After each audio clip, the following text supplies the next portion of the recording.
Hello दोस्तों, तो मैं आकाश कुमार स्वागत करता हूं आप सभी के प्यारे चैनल केयरवेल फार्मा में। तो आज के इस वीडियो में हम लोग बात करेंगे अपने सब्जेक्ट फार्मास्यूटिकल ज्यूरिस्प्रूडेंस की यूनिट 3 के बारे में। और इसी यूनिट के साथ में हमारी फार्मास्यूटिकल ज्यूरिस्प्रूडेंस का सिलेबस हो जाएगा कंप्लीटली कवर। यानी कि हमने यूनिट 1 देख लिया, यूनिट 2 देख लिया, यूनिट 3 आज हम यहाँ देखने वाले हैं। और इसके अलावा जो हमारी यूनिट 4 एंड 5 है ये हमारी कंप्लीटली कवर है। यानी कि जैसा आपको यहाँ दिख रहा होगा एज इट इज हमारी ये कंप्लीटली कवर है। अब इनकी वीडियोज आपको मिलेगी केवल फार्मा ऐप के अंदर, क्रैश कोर्स के अंदर आप जाके इनरोल कर सकते हो। इसके अलावा जो भी हमारी पीडीएफ है वो सारी की सारी भी आपको केवल फार्मा ऐप के अंदर देखने को मिल जाएगी। तो ये है हमारा सारा कुछ B pharmacy 5th semester crash course के अंदर। तो अब अगर हम बात करें अपनी यूनिट 3 के बारे में, तो यूनिट 3 के अंदर टोटल हमारे सामने 3 चैप्टर आते हैं। पहला आता है फार्मेसी एक्ट 1948, दूसरा आता है medicinal and toilet preparation act, and तीसरा आता है narcotic and psychotropic substance act 1985।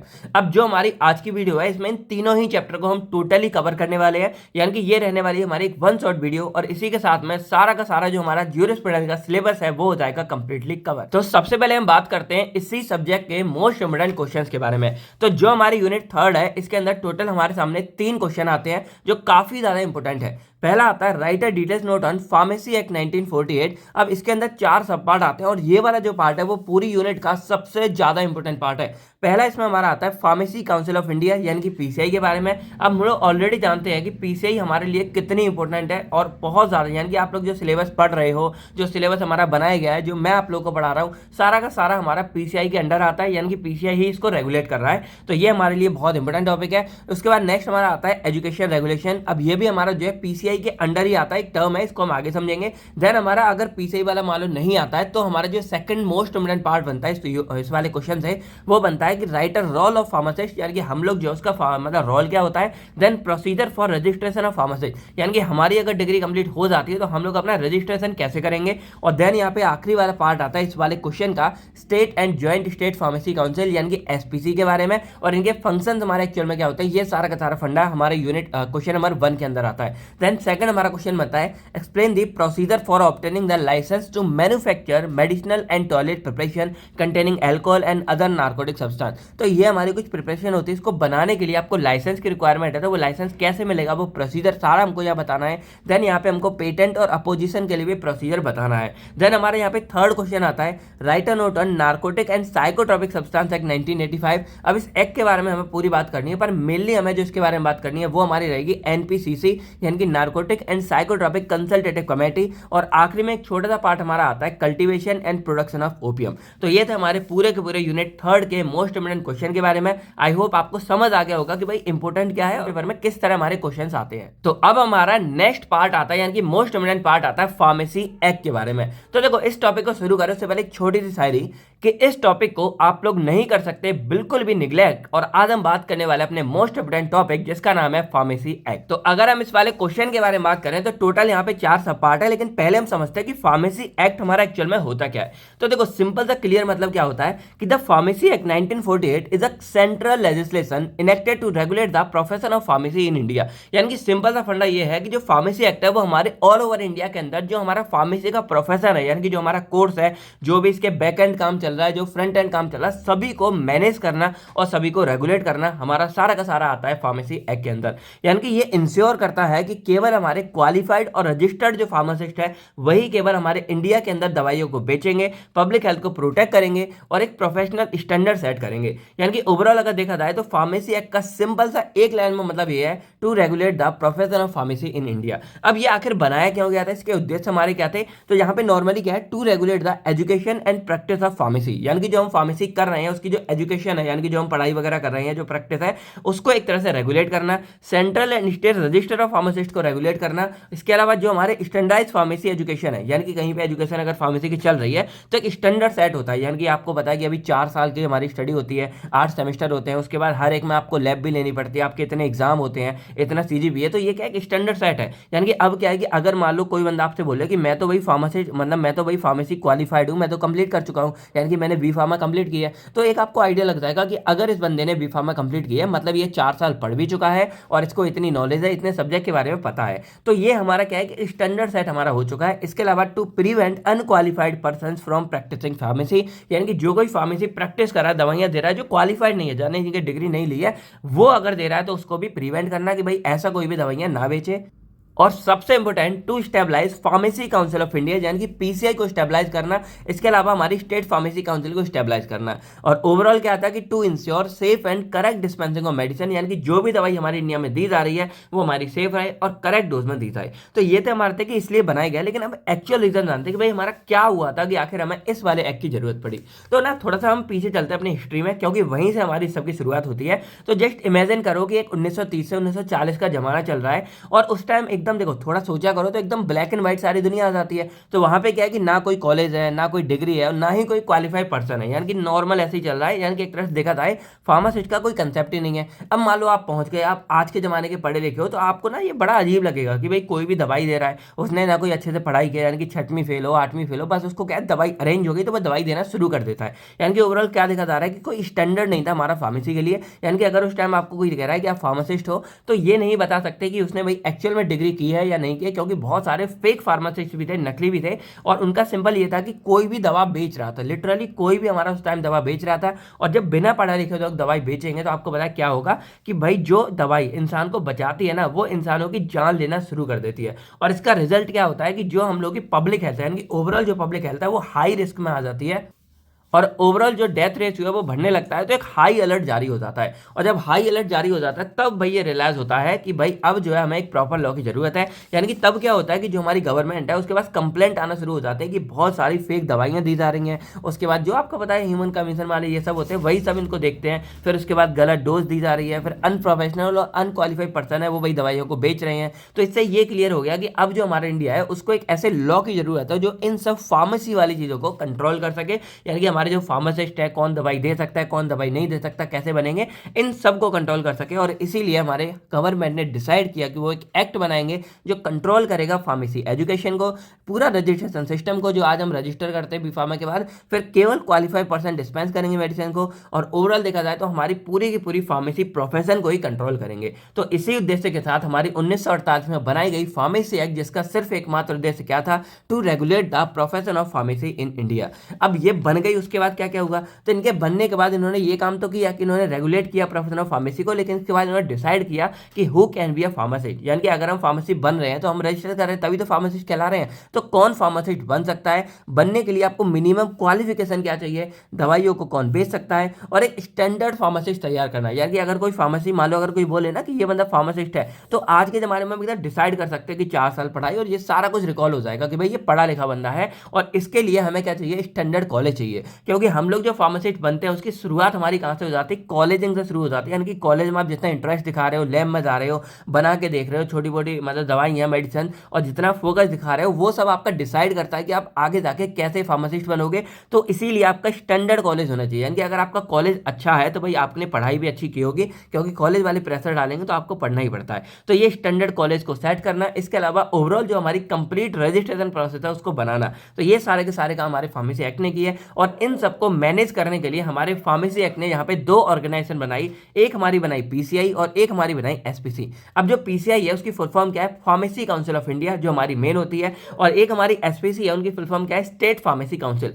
अब देखो यहाँ पे क्या होता है कि देखो पीसीआई जो हमारी काउंसिल है वो पूरे इंडियन यानी कि नेशनल लेवल की है। यानी कि हमारे इंडिया के अंदर ओवरऑल जो भी फार्मेसी के काम चल रहे हैं उसकी ये सबसे हाईएस्ट अथॉरिटी होती है और ऑल ओवर इंडिया में हमारी फार्मेसी के प्रोफेशन को कंट्रोल कर रही है। लेकिन भैया आप जानते हो कि पूरे देश को अपने यहाँ से कंट्रोल करना थोड़ा पॉसिबल नहीं होता है, इसीलिए हमारे हर एक स्टेट के लिए एक स्टेट फार्मेसी काउंसिल भी बना दी गई है। यानी कि ये हर एक स्टेट की होती है। तो अब क्या होता है कि ये स्टेट फार्मेसी काउंसिल हमारे हर एक स्टेट में जो इंडिविजुअल है वो उनको कंट्रोल करेगी, और अगर कोई प्रॉब्लम होती है, यानी कि जितने भी एसपीसी है इन सबको कंट्रोल करते हैं हमारी फार्मेसी काउंसिल ऑफ इंडिया। यानी कि एक तरह से मान लो जैसे हमारी इंडियन गवर्नमेंट का सीन चलता है उसी तरह हो गया कि ये हमारी स्टेट गवर्नमेंट हो गई, जैसे हमारे मान लो योगी आदित्यनाथ वगैरह हो गए, और ये हमारी फार्मेसी काउंसिल एक नेशनल लेवल की गवर्नमेंट हो गई जो हमारी सेंट्रल लेवल से काम करती है, जैसे हमारे प्राइम मिनिस्टर या प्रेसिडेंट हो गए। तो इस तरह ये दोनों हमारे फार्मेसी प्रोफेशन को मैनेज करते हैं और ये इंश्योर करते हैं कि केवल हमारे क्वालिफाइड एंड रजिस्टर्ड पर्सन होंगे वही मेडिसिन को डिस्पेंस करेंगे और पूरी ओवरऑल जो हमारी एजुकेशन है फार्मेसी की उसको रेगुलेट करेंगे।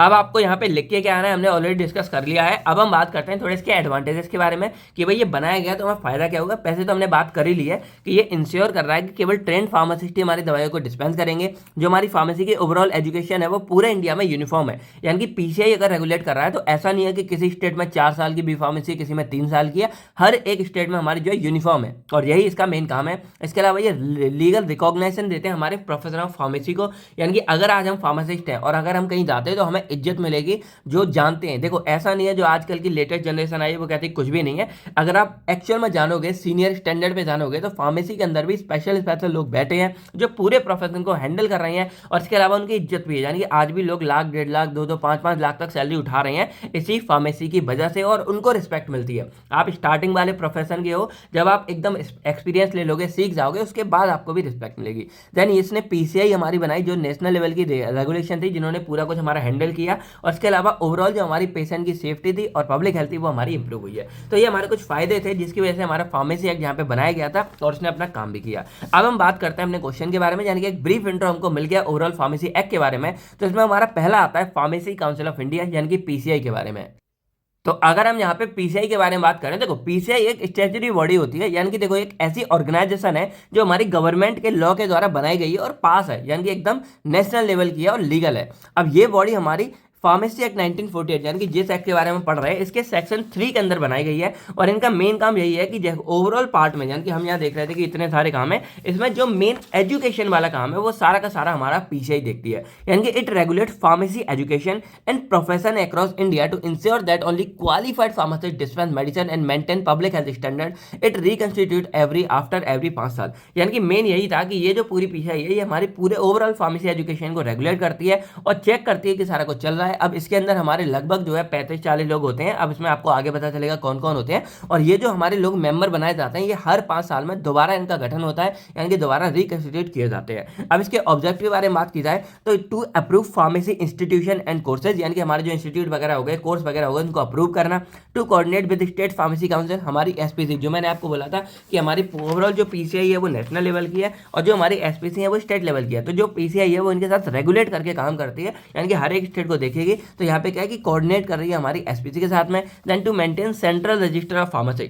अब देखो यहाँ पे क्या होता है कि जो एसपीसी वाले हमारे स्टेट वाले हैं वो क्या करते हैं, हर एक फार्मेसी का रजिस्ट्रेशन करते हैं। मान लो अगर हम हिमाचल से हैं तो हमारा जो रजिस्ट्रेशन होगा वो हिमाचल के अंदर होगा। उसके बाद हमारा जो एसपीसी के अंदर मतलब हम इसके अंडर में कराएंगे और बाद में क्या करेंगे कि ये जो भी रजिस्ट्रेशन हमारा पूरा बनेगा, मान लो हर साल या वीकली या कैसे भी ईयरली, वो हमारे इनमें जाके अपडेट करेंगे और पीसीआई के अंदर भी हमारा नाम सेट हो जाएगा। तो इस तरह पूरा फंडा यहाँ पे चलता रहता है। देन यहाँ पे to ensure ethical and professional practice of pharmacy, और ये इंश्योर करता है कि सिर्फ और सिर्फ हमारा एथिकल और प्रोफेशनल प्रैक्टिस चले फार्मेसी की। और ये रेगुलेट भी करते हैं कि हमारे एक मिनिमम स्टैंडर्ड क्या होगा फार्मेसी एजुकेशन के लिए। यानी कि अगर किसी को ले रहा है, जैसे एग्जांपल मान लो कोई अगर पीसीबी या पीसीएम कर रखा है, यानी कि फिजिक्स केमिस्ट्री बायो या फिजिक्स केमिस्ट्री मैथ कर रखी है उसने 11th और 12th क्लास में, तभी वो एडमिशन ले सकता है। और 12th के अंदर भी उसके 55% से मिनिमम मार्क्स तो 55 होने चाहिए, इससे ऊपर ही उसके मार्क्स होने चाहिए। इसके अलावा कुछ कुछ यूनिवर्सिटीज हमारे जो है मतलब टेस्ट भी कंडक्ट कराते हैं कि टेस्ट के थ्रू ही जो उनका एडमिशन होगा। तो इस तरह हमारा मिनिमम स्टैंडर्ड पूरे पीसीआई का सेट हो जाता है। अब थोड़ा बात करते हैं कि एक्चुअल में ये हमारा है क्या। देखो आपको समझ तो थोड़ा आ गया होगा,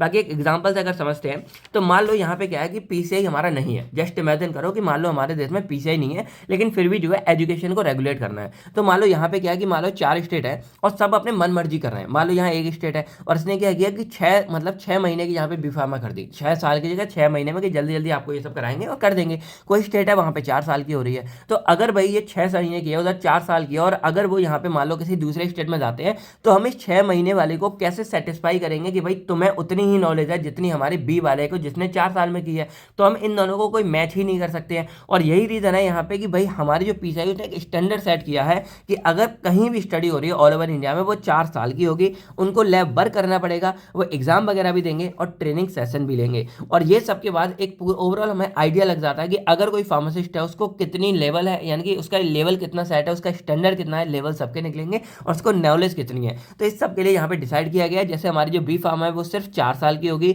हमारी डी फार्मा सिर्फ 2 साल की होगी। और किसी को भी डायरेक्ट डिग्री, ऐसे मान लो कोई सी वाला है, उन्होंने क्या किया, पैसे लिए डायरेक्ट डिग्री दे दी। तो अगर डायरेक्ट डिग्री दे देंगे तो भाई उस बंदे को तो नॉलेज कम है और जिसने डिग्री की है उसको नॉलेज ज़्यादा है। लेकिन यहाँ पे क्या है, दोनों ही सेम फेस पे कंपीट करेंगे। तो आपको पता है कोई फायदा तो है नहीं, जिसने भाई 4 साल मेहनत की उसका क्या फायदा। इसीलिए यहाँ पे ये पूरी बनाई गई है और ओवरऑल ये रजिस्ट्रेशन वगैरह सब कुछ देखते हैं। यानी कि ओवरऑल क्या क्या था कि अगर पीसीआई नहीं होगी तो कोई स्टैंडर्ड सेट नहीं होगा और हम क्लैरिफाई नहीं कर पाएंगे कि अगर कोई हमारा फार्मासिस्ट है उसको एक्चुअल में नॉलेज कितनी है। तो उस नॉलेज को क्लैरिफाई करने के लिए, पूरा एक स्टैंडर्ड सेट करने के लिए हमारा पीसीआई बना गया था और ये हमारी एक नेशनल बॉडी है, यानी कि ओवरऑल पूरे इंडिया में मतलब वैल्यूबल है और इंडिया में स्टैंडर्ड फार्मासिस्ट का सेट करती है, कॉलेज का सिलेबस सेट करती है और कौन फार्मासिस्ट बन सकता है, कौन रजिस्टर कर सकता है ये सेट करते हैं और कौन से कॉलेज हमारे जो पढ़ाते हैं ना बी फार्मा डी फार्मा, कौन से कॉलेज पढ़ा सकते हैं, उनके लिए क्या मतलब रिक्वायरमेंट रहेगी कि अगर आपको कॉलेज अप्रूवल कराना है, आपको ये चाहिए, वो सारी चीज़ें हमारी कौन है, पीसीआई ही डिसाइड करती है। तो हमने यहाँ पीसीआई के बारे में बात कर ली, ऑब्जेक्टिव देख लिया और हमने समझ भी लिया कि पीसीआई क्या होता है। अब हम बात करेंगे कॉन्स्टिट्यूशन ऑफ पीसीआई के बारे में, यानी कि जो हमारा पीसीआई है उसके अंदर कितने मेंबर्स होते हैं। अब यहाँ पे देखा जाए तो जो हमारी पीसीआई है वो एक हाईएस्ट अथॉरिटी होती है, तो इसलिए इसको कंट्रोल करने के लिए भी क्या है, हमें जो है ज़्यादा मेंबर की रिक्वायरमेंट है। तो यहाँ पे जो हमारे मेंबर है उनको 3 फेज में हम डिवाइड कर सकते हैं। पहले हमारे मेंबर होते हैं इलेक्टेड मेंबर, दूसरे हमारे होते हैं नॉमिनेटेड मेंबर और तीसरे हमारे होते हैं एक्स ऑफिशियो मेंबर।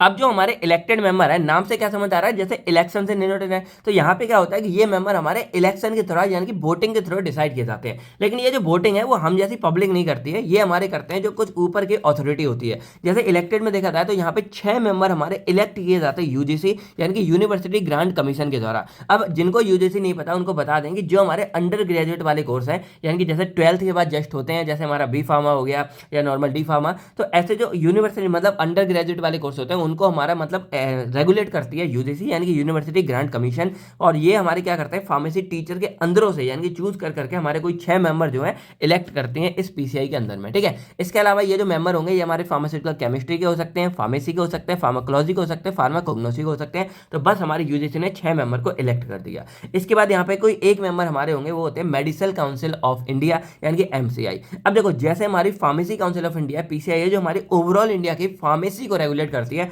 उसी तरह हमारी मेडिकल काउंसिल ऑफ इंडिया होती है जो ओवरऑल इंडिया के जो मेडिकल वाले यानी कि एमबीबीएस के बच्चे हो गए, बीएमएस वगैरह के हो गए, उनको रेगुलेट करती है। तो ये हमारी एमसीआई है, ये पीसीआई से थोड़ी अलग होती है। अब यहाँ पे लास्ट हमारे आते हैं 1 member elected by each state, यानी कि हर एक स्टेट से हम क्या करेंगे, एक मतलब एक मेंबर को डिनोट करेंगे जो कहाँ से होगा, स्टेट फार्मेसी काउंसिल। अब जैसे हम ये समझ चुके हैं कि एक हमारी पीसीआई है, एक हमारी यहाँ पे कौन है, एसपीसी। एसपीसी पूरे हमारे स्टेट की है और पीसीआई हमारे पूरे नेशनल लेवल की है। तो जो हमारे पीसीआई के मेंबर का गठन हो रहा है उसमें हर एक मेंबर हमारे एक स्टेट से भी यहाँ पे देखने को मिल जाता है। अब ये फिक्स अमाउंट नहीं होता है, थोड़ा बहुत ऊपर नीचे हो जाता है, इसीलिए यहाँ पे नंबर एग्जैक्ट नहीं लिखा है। लेकिन ये आपके जो है 6 मेंबर फिक्स है, उसके बाद ये एक आपका फिक्स है, उसके बाद यहाँ पे जो है स्टेट के हिसाब से हमारे मेंबर आते हैं। तो ये हो गए हमारे इलेक्टेड मेंबर। नेक्स्ट हमारे आते हैं नॉमिनेटेड मेंबर। अब जो हमारे नॉमिनेटेड मेंबर होते हैं उसको नॉमिनेट किया जाता है यानी कि सेंट्रल गवर्नमेंट के द्वारा अपॉइंट किया जाता है एक तरह से डायरेक्टली, यानी कि यहाँ पे क्या है, अपॉइंटेड बाई गवर्नमेंट। अब यहाँ पे 6 मेंबर जो है वो हमारे नॉमिनेट किए जाते हैं सेंट्रल गवर्नमेंट के द्वारा, क्योंकि भाई सेंट्रल लेवल की हमारी पूरी ऑर्गेनाइजेशन है। तो सेंट्रल गवर्नमेंट के द्वारा यहाँ पे 6 मेंबर अपॉइंट किए जाते हैं,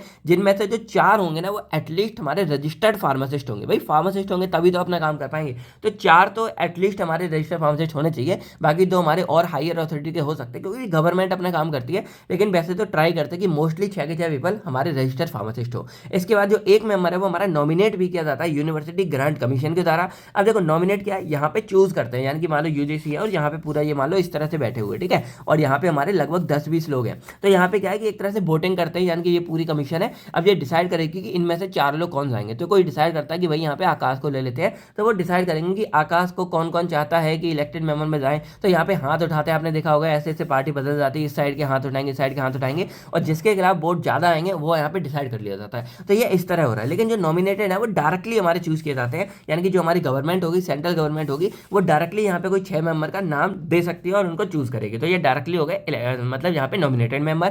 फिर जो हमारे यहाँ पे एक हो गए वो हमारे यूनिवर्सिटी ग्रांट कमीशन, यानी कि जो हमारी यूजीसी यहाँ पे इलेक्ट वोटिंग करवा रही थी वो यहाँ पे डायरेक्टली एक बंदे को नॉमिनेट करती है। और यहाँ पे जो एक मेंबर होता है वो हमारा AICTE के द्वारा भी करा जाता है। अब ये AICTE क्या होता है, all India council for technical education. अब देखो यहाँ पे क्या है कि जो हमारी ये बी फार्मेसी है ये हमारा क्या होता है कि एक मेडिकल कोर्स तो है, लेकिन साथ में एक हमारा टेक्निकल कोर्स भी माना जाता है। अब टेक्निकली क्या होता है, यानी कि यहाँ पे आप कुछ ना कुछ बना रहे हो, कुछ चीज मतलब डेवलप कर रहे हो। तो यहाँ पे क्या होता है, हमारी जो फार्मेसी है आपने यहाँ पे देखा होगा, हम यहाँ पे दवाइयों को बना भी रहे हैं, मैनेज भी कर रहे हैं। बहुत सारी हमारी दवाइयाँ जैसे हमारी मशीनों का यूज़ करते हैं, तो मशीनों का यूज़ भी आना चाहिए, मशीनें चलानी कैसे है, यानी कि सब कुछ आना चाहिए। और हमने अपने सिलेबस में भी देखा कि हमने फर्स्ट सेम वगैरह में एचएपी भी देखा, फिर हमने यहाँ पे बायो फार्मास्यूटिक्स भी देखा, बायो केमिस्ट्री भी देखा, सॉरी, और इसके अलावा लास्ट में हमने यहाँ पे इंजीनियरिंग भी देखा, यानी कि हर तरह का कोर्स हमारा इसके अंदर आता है, इसीलिए ये हमारा एआईसीटीई के अंडर में आता है। तो एक मेंबर हमारा एआईसीटीई से भी नॉमिनेट किया जाता है। देन हमारे यहाँ पे आता है एक्स ऑफिशियो मेंबर। अब इनका मतलब क्या होता है, जैसे ये वो मेंबर होते हैं जो ऑटोमेटिक हमारे इस पीसीआई का पार्ट हो जाते हैं। कैसे हो जाते हैं, तो ये हमारे ऑलरेडी जो है हाईएस्ट अथॉरिटी पे बैठे होते हैं। जैसे मान लो कोई गवर्नमेंट ऑफिसर है और बहुत हाईएस्ट अथॉरिटी पे है, तो जब इनका मतलब गठन होगा हमारे पीसीआई का, तो ये ऑटोमेटिक हमारे जो है इस वाली कम्युनिटी का पार्ट हो जाता है, इसीलिए इनको बोलते हैं एक्स ऑफिशियो मेंबर।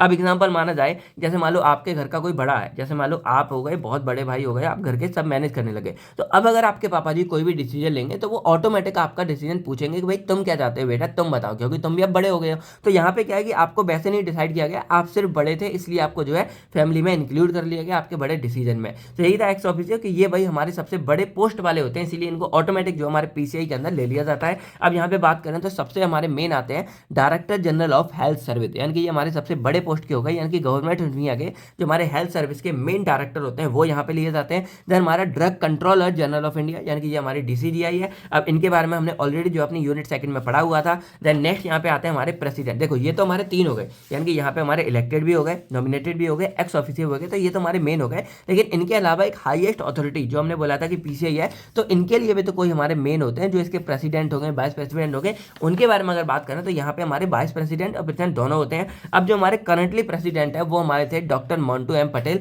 लेकिन अभी जो है इनको रिमूव कर दिया गया है, इनको निकाल दिया गया है, क्योंकि इन पे करप्शन का आरोप लगा है। यानी कि ये आरोप लगा है कि इन्होंने बहुत सारे जो हमारे कॉलेज हैं, यानी कि मैंने क्या बोला पीसीआई केस में कि पीसीआई हमारा कॉलेज को भी रेगुलेट करता है, और बिना पीसीआई के यहाँ पे क्या होगा कि कोई भी फार्मेसी इंस्टीट्यूट हमारी अप्रूव नहीं होगी। तो ये क्या करते थे कि ये पैसे लेके जो है बिना किसी फैसिलिटी के फार्मेसी इंस्टीट्यूट को अप्रूव कर देते थे, और इसका नुकसान हम जैसे स्टूडेंट को होता है कि भाई स्टूडेंट को प्रॉपर हमारी फैसिलिटी नहीं मिल पाती है। और जब ये पकड़े गए तो इनको निकाल दिया गया, और कितने करोड़ों की यहाँ पे करप्शन हमारी जब्त की गई है। और अभी इनको निकालने के बाद कोई यहाँ पे नियुक्त नहीं किए गए हैं कि जो नया प्रेसिडेंट है, इसीलिए मैं इनका ही नाम बता रहा हूँ, जब कोई नया आ जाएंगे तो हम अपडेट कर देंगे। देन यहाँ पे जो वाइस प्रेसिडेंट है वो हमारे हैं डॉक्टर प्रमोद यल, और ये हमारे पीसीआई के होते हैं। तो जो प्रेसिडेंट एंड वाइस प्रेसिडेंट है हमारे पीसीआई के, वो इलेक्ट किए जाते हैं from the member of council from amongst themselves, यानी कि जहाँ पे जो हमारे ये मेंबर्स हैं, यानी कि जितने हमारे ये पीसीआई के, इन्हीं में से कोई एक दो हमारे चूज करके यहाँ पे प्रेसिडेंट एंड वाइस प्रेसिडेंट बना दिए जाते हैं। अब ये जो होते हैं होल्ड करते हैं ऑफिस को 5 साल के लिए। हमारे ये भी जो कॉन्स्टिट्यूशन है ये भी हमारे 5 साल के लिए ही होल्ड करते हैं ऑफिस को, और जो हमारे ये हैं ये भी हमारे 5 साल के लिए होल्ड करते हैं, ठीक है। अब यहाँ पे बात करें, और ये कैन री elected and they can participate in, और इसके बाद दोबारा इसको इलेक्ट किया जाता है। अब जो हमारी एग्जीक्यूटिव कमेटी है मेन हो गई, वो क्या हो गई कि पीसीआई एक हमारी एग्जीक्यूटिव कमेटी को भी मतलब मैनेज करती है, जो हमारी आगे काम करेगी। इसमें एक्स ऑफिसर मेंबर्स आते हैं, उन्हीं में से हमारे प्रेसिडेंट एंड वाइस प्रेसिडेंट बन जाते हैं, जो चेयरमैन हो गए कमेटी के, और ये एक्स ऑफिसर हो जाते हैं, यानी कि प्रेसिडेंट हमारे चेयरमैन से बनते हैं, और जो वाइस प्रेसिडेंट है हमारे एक्स ऑफिसर से बनते हैं। बस के अलावा जो 5 अदर मेंबर है वो इलेक्ट किए जाते हैं पीसीआई के थ्रू उनके मेंबर से, और ये भी हमारे सेम जनरल और स्पेशल पर्पज के लिए बनाए जाते हैं। यानी कि ये हमारी एक एग्जीक्यूटिव कमेटी हो गई जो अलग से हमारे पीसीआई के अंदर बनाई जा रही है, जो बाकी के काम कर रही है, जैसे कुछ स्पेशल हो गए, जनरल हो गए, या कुछ स्पेशल पर्पज के लिए हमारी कमेटी का गठन होता है। और इसके अंदर हमारे मेनली एक्स ऑफिशियो मेंबर में से प्रेसिडेंट और वाइस प्रेसिडेंट आते हैं, और इसके अलावा 5 मेंबर और हम चूज करेंगे इसके अंदर से, ठीक है। यानी कि यही मान लो कि आपका इसका कॉलेज चल रहा है और आपको कोई स्पेशल काम है, तो टीचर क्या करते हैं आपके मतलब इसको उठाएंगे, जो आपका मॉनिटर होता है, इसके अलावा और 2-3 टॉपर वगैरह को उठाएंगे और उनसे बोलेंगे बेटा ये काम कर दो। बहुत तो ऐसे टीचर होते हैं जिन्होंने अपनी नोटबुक भी चेक कराएंगे, मतलब जो हमारे मतलब टॉपर बच्चे होते हैं उनसे चेक करा लेते हैं जब टाइम नहीं बचता। तो यही एक एग्जीक्यूटिव कमेटी का मतलब समझ सकते हो। अब हम थोड़ा बात करते हैं फंक्शन ऑफ पीसीआई के बारे में। तो अगर कभी मान लो आपको कम लगता है या कुछ है, तो ये भी हमारे एक तरह से फंक्शन के अंदर ही आता है। तो यहाँ पे अगर मेन बात करें तो जो हमारी पीसीआई थे उन्होंने प्रिस्क्राइब की थी हमारी एजुकेशन रेगुलेशन को, इसके बारे में हम आगे बात करेंगे। तो जो हमारी ईआर है वो हमारी इसी पीसीआई के अंदर आती है, जो हमारे आने वाले आगे को जैसे डिप्लोमा हो गई, डिग्री हो गई और फार्मडी कोर्स हो गए, उनको रेगुलेट करती है। बी फार्मा मेन हमारी पीसीआई के अंदर आती है, लेकिन जो एजुकेशन रेगुलेशन है ये हमारी डिप्लोमा, डिग्री और इन सबको रेगुलेट करती है। देन सेंट्रल रजिस्टर पूरा मेंटेन करते हैं कि कौन फार्मासिस्ट वगैरह है, किसके साथ में, हमारी एसपीसी के साथ में कोऑर्डिनेट करके हमारे सेंट्रल रजिस्टर को कंट्रोल करती है, मैनेज करती है। देन यहाँ पे फार्मेसी कॉलेज को अप्रूव करते हैं, और जो कोर्स है ईआर कंप्लायंस के बेस पे उनको रेगुलेट भी करते हैं, जो हमारी ईआर बनाती है। देन यहाँ पे इंस्पेक्ट करते हैं कि जो हमारे इंस्टीट्यूट है, यानी कि जो जैसे यहाँ देखा था कि ये कॉलेज को अप्रूवल देते हैं, तो वो इंस्टीट्यूट में हमारे इंफ्रास्ट्रक्चर सही है, फैकल्टी ठीक है, ट्रेनिंग स्टैंडर्ड ठीक है, सबको मैनेज करेगी, और अगर गड़बड़ है तो भाई कॉलेज का लाइसेंस जब्त करेगी, अगर ठीक है तो दोबारा उनको आगे चलने देती है। तो ये सारे के सारे हमारे काम होते हैं पीसीआई के बारे में। यानी कि ओवरऑल देखा जाए तो अब आप आपको पीसीआई के बारे में मेन पता चल चुका है। और क्वेश्चन अगर आता है तो यही आता है पीसीआई क्या है, तो आप ये इंट्रो ऑब्जेक्टिव लिख के आ जाना। देन यहाँ पे आता है कॉन्स्टिट्यूशन, यानी कि ये आप पूरा लिख के आ जाना कि कैसे कैसे मेंबर होते हैं। और देन लास्ट में आता है ये भी, मतलब इसी के अंदर आता है ये भी लिख के आ जाना, एग्जीक्यूटिव कमेटी लिख के आ जाना, और ये हमारे फंक्शन है इसको लिख के आ जाना। अगर लॉन्ग में आता है केवल फंक्शन आता है तो आप ये फंक्शन लिख के आ जाना। और ये ऑब्जेक्टिव वाला जो पार्ट है ये भी हमारा इसी के अंदर आता है, इसीलिए मैंने यहाँ पे थोड़े कम लिखे हैं। तो ये थे हमारे ओवरऑल पीसीआई यानी कि फार्मेसी काउंसिल ऑफ इंडिया के बारे में। तो अब हम बात करते हैं अपने नेक्स्ट टॉपिक एजुकेशन रेगुलेशन के बारे में। तो यहाँ पे हमने ये वाला देख लिया, अब ये भी हमारा काफी बार एग्जाम में आ जाता है, इसको भी हम देखेंगे। अब जो हमारा एजुकेशन रेगुलेशन है ना 1991, या इसको शॉर्ट में ER 91 बोलते हैं, ये हमारा पीसीआई के अंडर फ्रेम किया गया था। यानी कि हम क्या जानते हैं कि जो पीसीआई है वो हमारा फार्मेसी एक्ट के अंदर आ गया, और जो पीसीआई है इसके अंदर हमारा आया था एजुकेशन रेगुलेशन। तो द एजुकेशन रेगुलेशन 1991, या शॉर्ट में हम इसको अब से ER 91 बोलेंगे, आप लोग समझ जाना है। तो जो ER 91 है वो हमारा फ्रेम किया गया था under the pharmacy council of India under section 10 of pharmacy act 1948।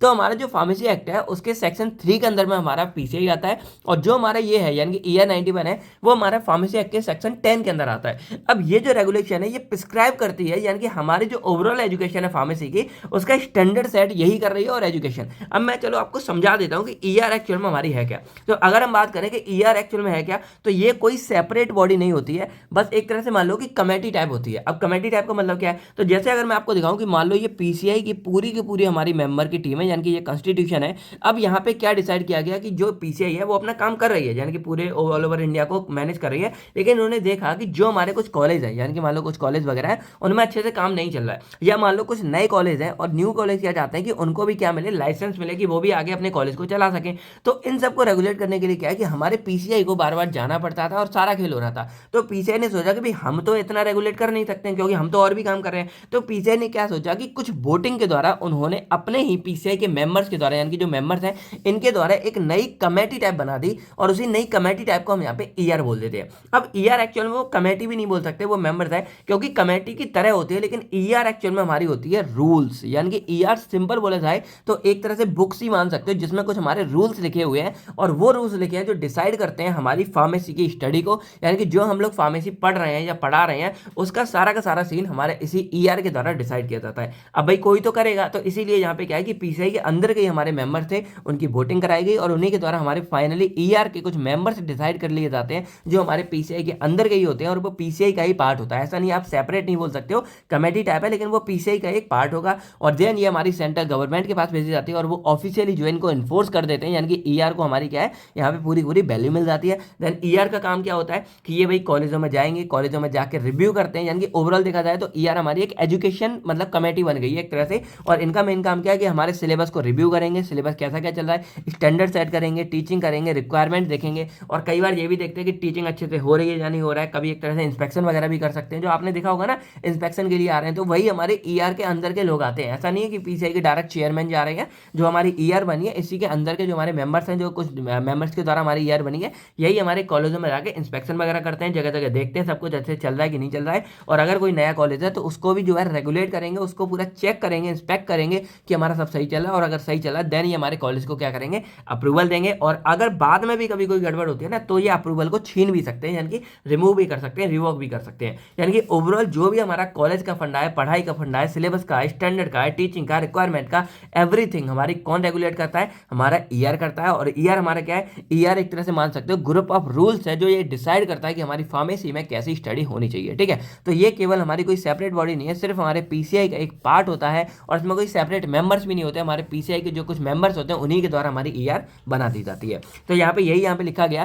कि जो ER है वो हमारी फ्रेम की गई थी पीसीआई के under section 3 of pharmacy act के अंदर में, और इनका मेन काम यही होता है कि हमारी जो स्टैंडर्ड ऑफ एजुकेशन है, यानी कि एजुकेशन को स्टैंडर्ड को रेगुलेट करना, मिनिमम बताने की कितनी की एजुकेशन होनी चाहिए, ये सब है। तो जो ER है हमारी वो रूल्स है एक तरह से जो फार्मेसी काउंसिल ऑफ इंडिया के द्वारा बनाए गए हैं। अब ये क्या क्या डिसाइड करते हैं, फार्मेसी एजुकेशन स्टैंडर्ड, यानी कि हमारा स्टैंडर्ड क्या रहेगा, यानी कि ये हमारे जो प्रोफेशनल कोर्स हैं, मेडिकल कोर्सेज हैं, इन सबके स्टैंडर्ड को सेट करेगी। Then minimum qualification of pharmacist, यानी कि जो हमारा कोई फार्मेसी करना चाहता है उसके लिए मिनिमम क्वालिफिकेशन डिसाइड करना, जैसे 10th+2 हो गया। अब उसके बाद PCB या PCM होना चाहिए, 55% प्लस मार्क्स होने चाहिए। देन उसका कोर्स और स्ट्रक्चर कैसे डिसाइड करेगा, अब ये मेनली हमारा डिप्लोमा और UG के लिए होता है। जैसे आज हमको पता है कि डिप्लोमा हमारा 2, यानी कि पार्ट 1 और पार्ट 2, यानी कि फर्स्ट ईयर सेकंड ईयर में होता है। फर्स्ट ईयर के अंदर हमारे 5 सब्जेक्ट होता है, सेकंड ईयर में 5 सब्जेक्ट होते हैं, और डिप्लोमा को जो है सेमेस्टर वाइज नहीं बनाया गया है, यानी कि जो हमारा डिप्लोमा कोर्स है उसको ईयर वाइज बनाया गया है, first year and second year. लेकिन जो हमारा बी फार्मेसी हम जानते हैं कि यहाँ पे ज़्यादा हमको पढ़ना एक बैचलर कोर्स है,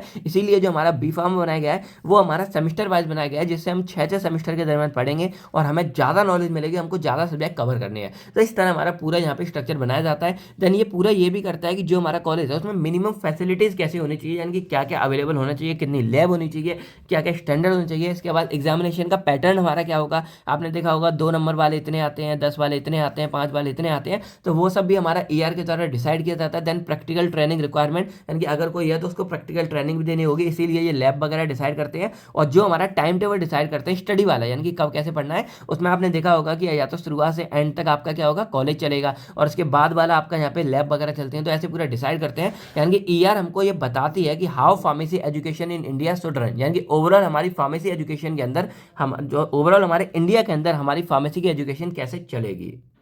तो अगर देखा जाए तो जितने भी हमारे एजुकेशन के स्टैंडर्ड्स हैं वो सारे के सारे हमारे ईआर के द्वारा डिसाइड किए जाते हैं। अब अगर एग्जांपल देखें, मान लो किसी को क्या है, अपना इंस्टीट्यूट बना रहा है, कोई नया चाहिए और उनको अप्रूवल चाहिए, तो अप्रूवल कैसे मिलता है, पहले पीसीआई के द्वारा, मतलब वो क्या करते हैं, मतलब जो है अपनी एप्लीकेशन वगैरह फिल करेंगे और जो पीसीआई है वो अपॉइंट करेगी ईआर को, जो हमारी एजुकेशन रेगुलेशन है कि भाई ये नई एप्लीकेशन आई है, इसको जाके आप चेक करो। और देन क्या होगा, यहाँ पे इंस्पेक्शन, यानी कि जो हमारी ईआर है वो, यानी कि पीसीआई खुद नहीं जाएगी, उसके अंदर की एक बॉडी है, रेगुलेटरी बॉडी ईआर है, वो जाएगी चेक करने के लिए। तो ये चेक करते हैं कि जितना भी हमारा क्राइटेरिया है वो सारा कुछ फुलफिल हुआ है या नहीं हुआ है। अगर हुआ है देन ये अप्रूवल दे देते हैं, यानी कि पीसीआई को बोलेंगे कि सब कुछ ठीक है, अप्रूवल मिल जाएगा। और अगर नहीं है तो यहाँ पे जो है इंस्पेक्शन के टाइम पे अगर फुलफिल नहीं हुआ तो उसको जो है मना कर दिया जाएगा, यानी कि अब आपको जो है अप्रूवल नहीं मिलेगा। तो अप्रूवल देना है या नहीं देना है यहाँ पे वो करेंगे, और उसके बाद वहाँ पे डिक्लेरेशन हो जाता है, यानी कि अब कॉलेज वगैरह वाले कह सकते हैं अप्रूव्ड बाई पीसीआई। ये आपने देखा होगा अप्रूव बाई पीसीआई। और यहाँ पे एक और हमको लेना पता है फार्मेसी के लिए, वो होता है अप्रूव बाई AICTE, क्योंकि ये हमारा एक टेक्निकल कोर्स भी होता है।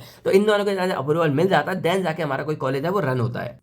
और मान लो अगर कुछ भी नहीं होता और मान लो कि अप्रूवल मिलने के बाद भी अगर कोई हमारी चीज़ें गड़बड़ है तो यहाँ पे विथड्रॉवल हो जाता है, यानी कि यहाँ पे क्या होगा, इंस्पेक्शन किया जाएगा जो यहाँ पे कर रहे थे, और अगर कुछ अनसफिशियंटी मिलती है, यानी कि कुछ चीज़ गड़बड़ है, तो पीसीआई क्या करेगी, विथड्रॉल भी कर लेते हैं जो उन्होंने अप्रूवल दिया है, और इस तरह हमारा कॉलेज फिर से ऐसा ही हो जाता है। तो ये हमारा पूरा एग्जाम्पल चलता है, यानी कि इस तरह हमारे जो पीसीआई है और जो हमारी ईआर है वो मिलकर यहाँ पे सारा कुछ रेगुलेट करती है। बाकी अब एप्लीकेशन से बारे में बात करें कि ईआर क्या करती है, अब आपने देखो समझ तो सब लिया, अब थोड़ी बातें कर लेते हैं। तो ये इंश्योर करती है कि जितने भी हमारी फार्मेसी डिप्लोमा होल्डर्स हैं ऑल ओवर इंडिया में वो स्टैंडर्ड नॉलेज और स्किल्स उनको मिले।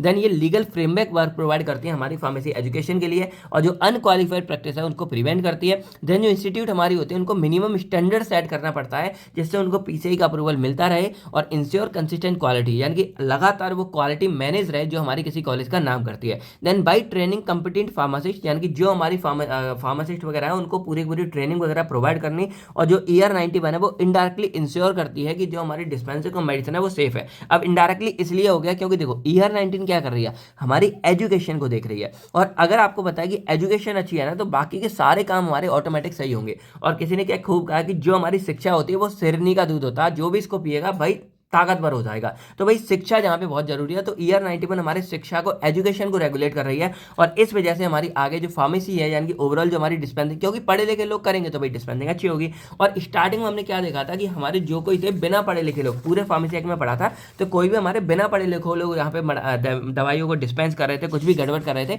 तो अगर लोग पढ़े लिखे होंगे तो गड़बड़ तो होगी नहीं, पब्लिक हेल्थ ऑटोमेटिक हमारी प्रमोट हो जाएगी। तो यही काम होता है। बाकी लास्ट में बात करते हैं फंक्शंस ऑफ ईआर 91 के बारे में। तो ये मिनिमम एजुकेशन स्टैंडर्ड को प्रिस्क्राइब करती है डिप्लोमा इन फार्मेसी के लिए ऑल ओवर इंडिया में। देन ये डिसाइड करती है कौन से सब्जेक्ट होगा, क्या सिलेबस होगा, क्या थ्योरी होगा, क्या प्रैक्टिकल आवर होंगे, बोथ, यानी कि डी फार्मा के पार्ट 1 एंड पार्ट 2 के लिए। देन ये मैंडेट करती है 500 hours of practical training in approve institute part 3, यानी कि यहाँ पे क्या है कि जो इंस्टीट्यूट हमारी कहीं ट्रेनिंग वगैरह होती है तो उसमें 500 घंटे की ट्रेनिंग होनी चाहिए। अब यही भैया कॉलेज जाते हो, बात की आप ऐसे करते हो, तो ये हमारे यहाँ डिसाइड होता है। देन ये इंश्योर करती है कि केवल हमारे जो इंस्टीट्यूट है जिनमें एडिक्वेट इंफ्रास्ट्रक्चर है, फैकल्टी है, लैब्स है, सिर्फ वही हमारे पीसीआई के द्वारा अप्रूव किए जाए। देन ये इंस्टीट्यूट है ये भी करते हैं कि नॉट कंप्लाई विद ईआर 91, अगर उनके पास 91 जो ईआर 91 है इसका कंप्लाइंग नहीं है, इनके साथ अगर मिसमैच हो जाता है, यहाँ पे उनकी चीज़ों को फुलफिल नहीं करते हैं, तो ये जो पीसीआई है वो उनका अप्रूवल विथड्रॉल भी कर लेती है। यानी कि पीसीआई कंडक्ट करती है regular inspection to ensure compliance with ER 91, यानी कि इंस्पेक्शन वगैरह भी चलता रहता है, और रेगुलेट करती है ये हमारी ईआर एग्जाम पैटर्न को। पासिंग क्राइटेरिया क्या रहेगा हमारा, यानी कि 50 मार्क्स चाहिए मिनिमम। देन इंटरनल असेसमेंट क्या होता है, तो ये सारी चीज़ों को हमारे ईआर 91 देखता है। तो ये था था हमारा ओवरऑल ER91 के बारे में। तो अगर एक बार रिवाइज किया था, सिंपल सा फंडा क्या था कि हमारी नन अदर देन ये एक पीसीआई का पार्ट होता है, जो कोई सेपरेट बॉडी नहीं है, बस पीसीआई के अंदर ही मेंबर्स को मिलाकर एक कमेटी टाइप बना दी गई है और वो हमारी ओवरऑल जो एजुकेशन का फंडा है उसको यहाँ पे रेगुलेट करती है। तो ये था हमारा एजुकेशन रेगुलेशन 1991 यानी कि ER91 के बारे में। तो अब हम बात करते हैं अपने next topic, right a note on state and joint state pharmacy council, यानी कि यहाँ पे हमको बात करनी है अब एसपीसी के बारे में।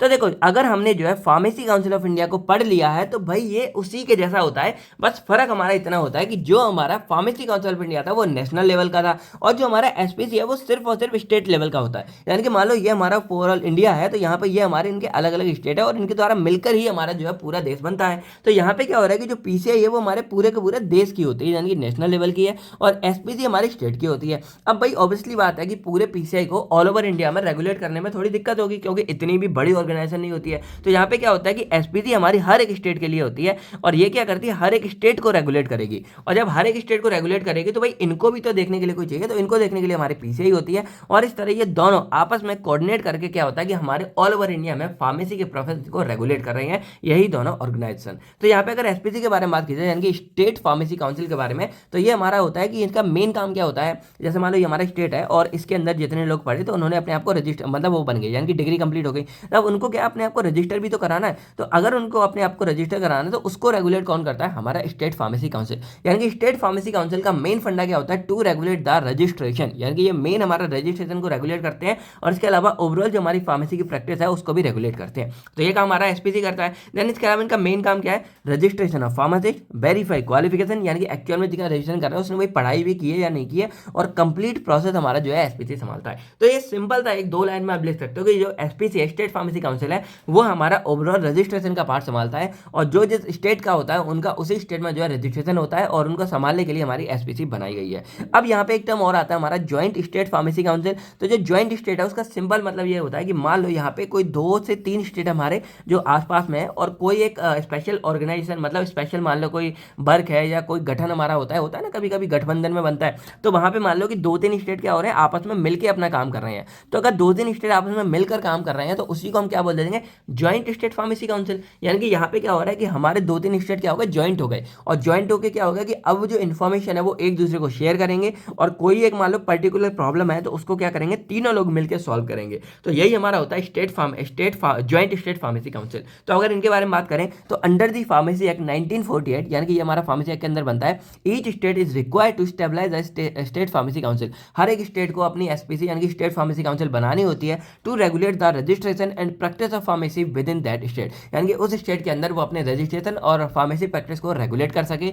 अब इफ 2 और मोर स्टेट एग्री, यानी कि अगर 2 या 2 से ज्यादा स्टेट एग्री करते हैं तो ये एक ज्वाइंट स्टेट फार्मेसी काउंसिल को भी बना सकते हैं, जो कंबाइंड रीजन को फॉलो करते हैं, यानी कि एक तरह से सर्व करेंगे। जैसे मान लो ये है, अब यहाँ पे मान लो 3 स्टेट हमारे हो गए, कोई ए हो गया, बी हो गया, सी हो गया, तो इन तीनों को ये तीनों क्या करेंगे, रेगुलेट करेंगे और एक दूसरे की हेल्प करेंगे, यानी कि मिलकर काम कर रहे हैं। इसी को हम यहाँ पे ज्वाइंट स्टेट फार्मेसी काउंसिल बोल देते हैं। तो joint state pharmacy council is when 2 और more state entered into agreement and agree to serve the needs of the other participating state, यानी कि एक एग्रीमेंट में आएंगे और ये मतलब वो करेंगे, इंश्योर करेंगे कि एक दूसरे को भी पूरी सर्विस प्रोवाइड करेंगे। तो ये हमारा हो गया ज्वाइंट स्टेट फार्मेसी काउंसिल। अब इनके बारे में 2 ही हमको बात करनी है, एक करनी है कॉन्स्टिट्यूशन, एक करना है फंक्शन। तो अगर कॉन्स्टिट्यूशन के बारे में बात करें तो यहाँ पे दोनों को हम इस तरह लिख लेंगे कि आपको इजीली समझ आए। तो ये हमारी स्टेट फार्मेसी काउंसिल है, यानी कि यहाँ पे हम इसको एसपीसी बोल सकते हैं। ये हमारी ज्वाइंट स्टेट फार्मेसी काउंसिल है, यानी कि एजेएसपीसी बोल सकते हैं। अब स्टेट फार्मेसी काउंसिल बात करें तो यहाँ पे आपके मेंबर है वो 3 ही फेस में आते हैं, इलेक्टेड आते हैं, नॉमिनेटेड आते हैं और एक्स ऑफिशियो आते हैं, सेम हमारे इसमें रहते हैं। तो अगर इलेक्टेड के बारे में बात करें तो जो हमारी स्टेट फार्मेसी काउंसिल है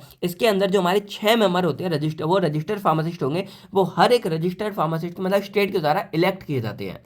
मतलब ये मान लो, जैसे मान लो ये हमारी स्टेट है कोई, ठीक है, ये हमारी कोई भी स्टेट है और इसके अंदर जो हमारे रजिस्टर्ड फार्मासिस्ट होते हैं, यानी कि जो बाकी के होते हैं, उन्हीं सब के द्वारा, मान लो ये मेंबर की लिस्ट है तो उन्हीं के द्वारा नियुक्त किए जाते हैं कुछ हमारे 6 मेंबर जो हमारे आ जाते हैं स्टेट फार्मेसी काउंसिल के अंदर। तो बस इन्हीं के अंदर से हमारे कोई 6 यहाँ पे इलेक्ट, यानी कि वोटिंग के द्वारा, यानी कि सारे ऐसे वोट करेंगे, हाँ भाई इसके लिए हाथ उठाओ, इसके लिए हाथ उठाओ, तो इस तरह 6 मेंबर हमारे यहाँ पे डिसाइड हो जाते हैं। देन जो एक मेंबर हमारा होगा वो हमारा इलेक्ट किया जाता है medicine council of the state from among this member. जो हमारी एमसीआई होती है, मेडिकल काउंसिल ऑफ इंडिया होती है वो हमारी जो स्टेट के अंदर से होती है, उसके अंदर से हमारे एक मेंबर यहाँ पे हर एक स्टेट से डिसाइड किया जाता है। तो ये हमारे यहाँ पे हो गए इलेक्टेड मेंबर। देन यहाँ पे ज्वाइंट स्टेट में बात की जाए तो यहाँ भी वही होता है कि 6 रजिस्टर्ड फार्मासिस्ट हमारे इलेक्ट किए जाते हैं बाकी रजिस्टर्ड फार्मासिस्ट के द्वारा। लेकिन यहाँ पे जितने भी स्टेट हमारे मतलब पार्टिसिपेट कर रहे हैं उन सबसे, यानी कि मतलब यहाँ पे कर रहे हैं तो 6 मेंबर हमारे इसके अंदर से होंगे, 6 मेंबर हमारे इसके अंदर से होंगे, 6 मेंबर हमारे इसके अंदर से होंगे। तो इस तरह यानी कि एक तरह से मान लो ज्वाइंट स्टेट में कुछ अलग नहीं है, हमारा जो एसपीसी है उसी को हम यहाँ पे डिसाइड कर रहे हैं, बस इसी को यहाँ पे जितने स्टेट है उतने गुना कर दो। अगर यहाँ पे 3 स्टेट है तो 3 गुना हो गए, अगर 2 स्टेट है तो 2 गुना हो गए। तो इस तरह बस यहाँ पे डबल ट्रिपल कर देना है। तो यहाँ पे वही है कि एक मेंबर हमारा इलेक्ट किया जाता है मेडिसिन काउंसिल ऑफ इंडिया से, लेकिन हर एक स्टेट से जो हमारी पार्टिसिपेट करती है इस पूरे के अंदर, मान लो 3 है एबीसी तो हर एक से, यानी कि इसमें से एक मेंबर, इसमें से एक मेंबर, इसमें से, और ऊपर भी इसमें से 6, इसमें से 6, इसमें से 6। तो इस तरह हमारे यहाँ पे दोनों को डिसाइड किया जाता है। देन हमारे आते हैं नॉमिनेटेड मेंबर। अब यहाँ पे नॉमिनेटेड में क्या होता है कि 5 मेंबर हमारे नॉमिनेट किए जाते हैं स्टेट गवर्नमेंट के द्वारा, जिसमें 3 एटलीस्ट हमारे रजिस्टर्ड गवर्नमेंट फार्मासिस्ट होने चाहिए। यानी कि नॉमिनेट वही मैंने बोला कि यहाँ पे हम अपॉइंट करते हैं, तो यहाँ पे जो गवर्नमेंट स्टेट गवर्नमेंट है वहाँ पे हमारी सेंट्रल गवर्नमेंट करे थी, यहाँ पे हमारी स्टेट गवर्नमेंट करेगी। तो स्टेट गवर्नमेंट हमारी 5 मेंबरों को नॉमिनेट करेगी, जिसमें से 3 हमारे एटलीस्ट जो है रजिस्टर्ड फार्मासिस्ट होने चाहिए। सेम यहाँ पे है, यहाँ पे लगभग 2 से 4 मेंबर को हमारे नॉमिनेट किया जाता है हर एक पार्टिसिपेट वाली स्टेट गवर्नमेंट के अंदर से, और बस यही हो गया। इसके बाद उसमें से जो हाफ से ज़्यादा है वो हमारे रजिस्टर्ड फार्मासिस्ट होने चाहिए। देन यहाँ पे एक्स ऑफिसर के बारे में बात करें कि कौन से होते हैं, तो यहाँ पे मेन हमारा सीएमओ आ जाते हैं, यानी कि जो चीफ मेडिकल ऑफिसर होते हैं हर एक स्टेट के, वो हमारे यहाँ आ जाते हैं। और एक्स ऑफिसर जो हमारे ये वाला है, यानी कि ज्वाइंट स्टेट वाला, यहाँ पे हर एक स्टेट यानी कि जो पार्टिसिपेट कर रही है उसके हमारे सीएमओ आ जाते हैं। देन यहाँ पे officer in charge of drug controller administration of the state, यानी कि जो हमारे ड्रग कंट्रोलर इनमें होते हैं स्टेट के अंदर के, जैसे हमारा वो ड्रग कंट्रोलर वो पूरा सेंट्रल लेवल का था जो हमने स्टार्टिंग में पढ़ा था, drug controller general of India, लेकिन ये हमारे ड्रग कंट्रोलर कहाँ के, एक स्टेट के है, पर्टिकुलर स्टेट के हैं। तो हर एक स्टेट के जो ऑफिसर इंचार्ज होते हैं, जो उस टाइम पे मेन इंचार्ज होते हैं, उनको यहाँ पे मतलब पार्टिसिपेट किया जाता है, एक्स ऑफिसर ऑलरेडी आ जाते हैं। और यहाँ पे जो स्टेट हमारी पार्टिसिपेट कर रही है हर एक स्टेट के हमारे आ जाते हैं। देन यहाँ पे एंड में होता है हमारा गवर्नमेंट एनालिस्ट ऑफ स्टेट, यानी कि हर एक स्टेट के जो हमारे गवर्नमेंट एनालिस्ट होंगे, और यहाँ पे जो हर एक स्टेट के हमारे पार्टिसिपेट कर रहे हैं वो गवर्नमेंट एनालिस्ट होंगे। यानी कि ओवरऑल देखा जाए तो कुछ भी अलग नहीं है, सिंपल यहाँ पे हम एक चूज करते हैं उसको यहाँ डबल कर देते हैं। तो अगर एक बार रिवाइज करें तो स्टेट फार्मेसी काउंसिल के अंदर 6 मेंबर हम रजिस्टर्ड फार्मासिस्ट लेते हैं, जो बाकी का रजिस्टर्ड फार्मासिस्ट हमारे स्टेट के अंदर से उनके अंदर से वोटिंग के द्वारा डिसाइड किए जाते हैं। देन एक मेंबर हमारा मेडिकल काउंसिल ऑफ स्टेट जो होगा उसके अंदर से हमारे यहाँ डिसाइड किए जाते हैं। देन यहाँ पे नॉमिनेटेड के अंदर 5 मेंबर हमारे स्टेट गवर्नमेंट के द्वारा, देखो पीसीआई में हमारी सेंट्रल गवर्नमेंट थी या हमारी स्टेट थी, तो स्टेट गवर्नमेंट के द्वारा हमारे डिसाइड किए जाते हैं, जिनमें 3 एटलीस्ट हमारे फार्मासिस्ट होने चाहिए।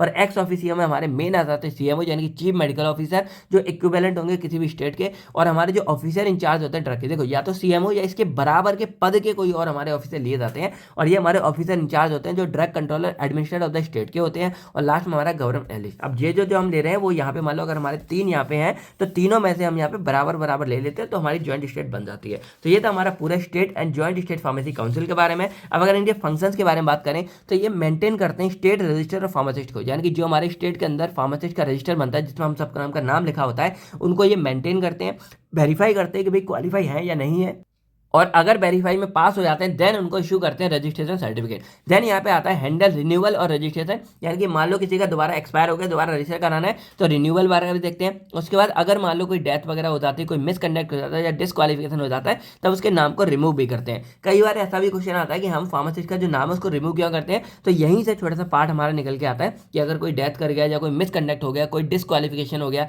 किसी और वजह से कोई अनएथिकल काम करता है, तो उन सब वजह से उसके नाम को क्या दोबारा रिमूव भी कर सकते हैं। Then share data for central register, यानी कि जो पीसीआई का हमारा पूरा रजिस्टर होता है उसके लिए ये जो स्टेट वाले हैं वो अपने डेटा को शेयर भी करते हैं और पीसीआई को पूरा पूरा फॉलो करते हैं, जो पीसीआई ने गाइडलाइंस बनाई है हमारे एसपीसी के लिए। देन ये एथिकल फार्मेसी प्रैक्टिस को पूरा प्रमोट करते हैं और एजुकेट करते हैं publish about role of pharmacist, यानी कि हमारे फार्मासिस्ट का रोल क्या होता है उसके मतलब उनके लिए यहाँ पे पूरा एजुकेट भी करते हैं। देन इंश्योर करते हैं कि केवल हमारे जो रजिस्टर्ड फार्मासिस्ट हैं वही सिर्फ दवाइयों को डिस्पेंस करेंगे और टेक एक्शन अगेंस्ट इलीगल और अनएथिकल प्रैक्टिस, अगर कहीं पे कुछ इलीगल काम हो रहा है, कुछ अनएथिकल काम हो रहा है तो उसके खिलाफ एक्शन मिलेंगे। तो ये तो हमारा ओवरऑल जो है state and joint state pharmacy council के बारे में। आप स्टेट के बारे में पढ़ लोगे, ज्वाइंट स्टेट का सिर्फ ये डेफिनेशन अलग है, बाकी सारा कुछ हमारा जो है ऑलमोस्ट सेम होता है।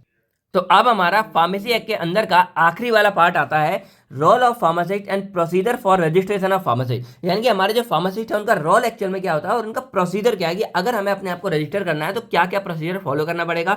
और मैं अभी बोल देता हूं दोस्तों कि ये वाला क्वेश्चन आपके लिए मोस्ट मोस्ट मोस्ट इंपोर्टेंट है, यानी कि काफी बार ये आपको देखने को मिलता है। शॉर्ट में आ जाएगा, कई बार होता है केवल रोल आ जाते हैं, कई बार होता है केवल रजिस्ट्रेशन प्रोसेस आ जाती है। तो सारा ही फंडा हमने यहाँ कवर किया है। तो अगर रजिस्टर्ड फार्मासिस्ट के बारे में बात करें तो ये हमारे वो पर्सन होते हैं जो किसी भी स्टेट रजिस्टर ऑफ फार्मासिस्ट के अंदर रजिस्टर्ड हो जाते हैं। जैसे मान लो हमारी जो एसपीसी थी उसके अंदर हम लोग मतलब बी फार्मा कंप्लीट कर लिया, और कंप्लीट होने के बाद अब हमको अपने आप को नाम लिखवाना, रजिस्टर कराना है। तो जब हम स्टेट रजिस्टर जो हमारा होता है एसपीसी के अंदर में, उसमें अगर हमारा नाम लिख जाता है तो हम लोग यहाँ पे रजिस्टर्ड कहलाते हैं, और यही हमारे होते हैं रजिस्टर्ड फार्मासिस्ट। तो ये केवल रजिस्टर्ड फार्मासिस्ट होते हैं, वही सिर्फ और सिर्फ हमारे लीगली परमिट कर सकते हैं कोई भी दवाई को डिस्पेंस करना, कंपाउंड करना और सेल करना। और इसीलिए हम लोग का जो है रजिस्ट्रेशन बहुत वैल्यूबल होता है। और आप लोगों ने देखा होगा कि जब रजिस्ट्रेशन हो जाता है तो हम अपने नाम के आगे डीआरएक्स भी लिख सकते हैं, यानी कि डीआरएक्स आकाश कुमार या कुछ भी जो आपका नाम हो। तो यहाँ पे क्या है कि रजिस्टर्ड फार्मासिस्ट हमारे लिए काफी इंपॉर्टेंट होते हैं। अब हम बात करते हैं पर्पज और रजिस्ट्रेशन के बारे में कि आखिर हम इसको रजिस्टर करते क्या हुए। To ensure qualified professional handle medicine, यानी कि कोई भी रजिस्टर्ड फार्मासिस्ट ही जो है मेडिसिन को हैंडल करेगा। तो अगर वो रजिस्टर कर लेगा उसको हम यहाँ पे चेक करेंगे, यानी कि एसपीसी वेरीफाई कर लेती है। तो अगर यहाँ पे क्या हो रहा है कि जो हमारी एसपीसी है वो वेरीफाई करने के बाद किसी भी पर्सन के यहाँ पे रजिस्टर्ड कर रही है, तो यहाँ का फायदा क्या होगा कि अब जो भी पर्सन दवाई मैंने हैंडल करेंगे वो तो रजिस्टर्ड होंगे, और इनको वेरीफाई कर लिया तो ये क्लियर हो जाता है कि केवल हमारे क्वालिफाइड प्रोफेशनल और जो पढ़े लिखे लोग हैं जिनको नॉलेज है, जिन्होंने डिग्री अच्छे से ली है, वही सिर्फ हमारी दवाई को हैंडल कर सकते हैं। Then to protect public health and safety, यानी कि ओवरऑल जो हमारी पब्लिक की हेल्थ एंड सेफ्टी है वो यहाँ बढ़ी रहे। And to maintain ethical and legal standard in pharmacy practice, हमारी ऑल ओवर फार्मेसी के अंदर क्या है, एथिकल और लीगल स्टैंडर्ड बना रहे। अब दोस्तों यहाँ आगे बात करते हैं हम रोल ऑफ फार्मासिस्ट के बारे में। उससे पहले एक छोटी सी बात बताओ कि यहाँ तक लगभग 40-45 मिनट की वीडियो हो चुकी है। कितने लोग हैं जो लगातार यहाँ पे अभी तक वीडियो देख रहे हैं, और आपको लग कैसा रहा भी कमेंट करके जरूर बताइएगा। बाकी अब आपको क्या करना है कि फार्मेसी एक्ट हमारा क्या होता है, आप लोग इसके बारे में समझ चुके हो, तो अब आपको फार्मेसी एक्ट की डेफिनेशन कमेंट करके लिखनी है। और भाई लिखो, हम वहाँ पे लाइक करेंगे, देखेंगे कितने लोग यहाँ पे सही सही डेफिनेशन लिखते हैं, और वीडियो को लाइक करके आप लोग शेयर कर सकते हो। तो अगर रोल के बारे में बात करें तो जो हमारे फार्मासिस्ट का मेन रोल क्या होता है, हम लोग क्यों भर रहे हैं, जिससे हम दवाइयों को डिस्पेंस कर सकें केवल वैलिड प्रिस्क्रिप्शन पे। यानी कि जो हमारा प्राइमरी काम होता है ना, एक तरह से बोल सकते हैं, वो क्या होता है कि हमें दवाइयों को बेचना है पेशेंट को, यानी कि पेशेंट के पास तक दवाइयाँ पहुंचाना।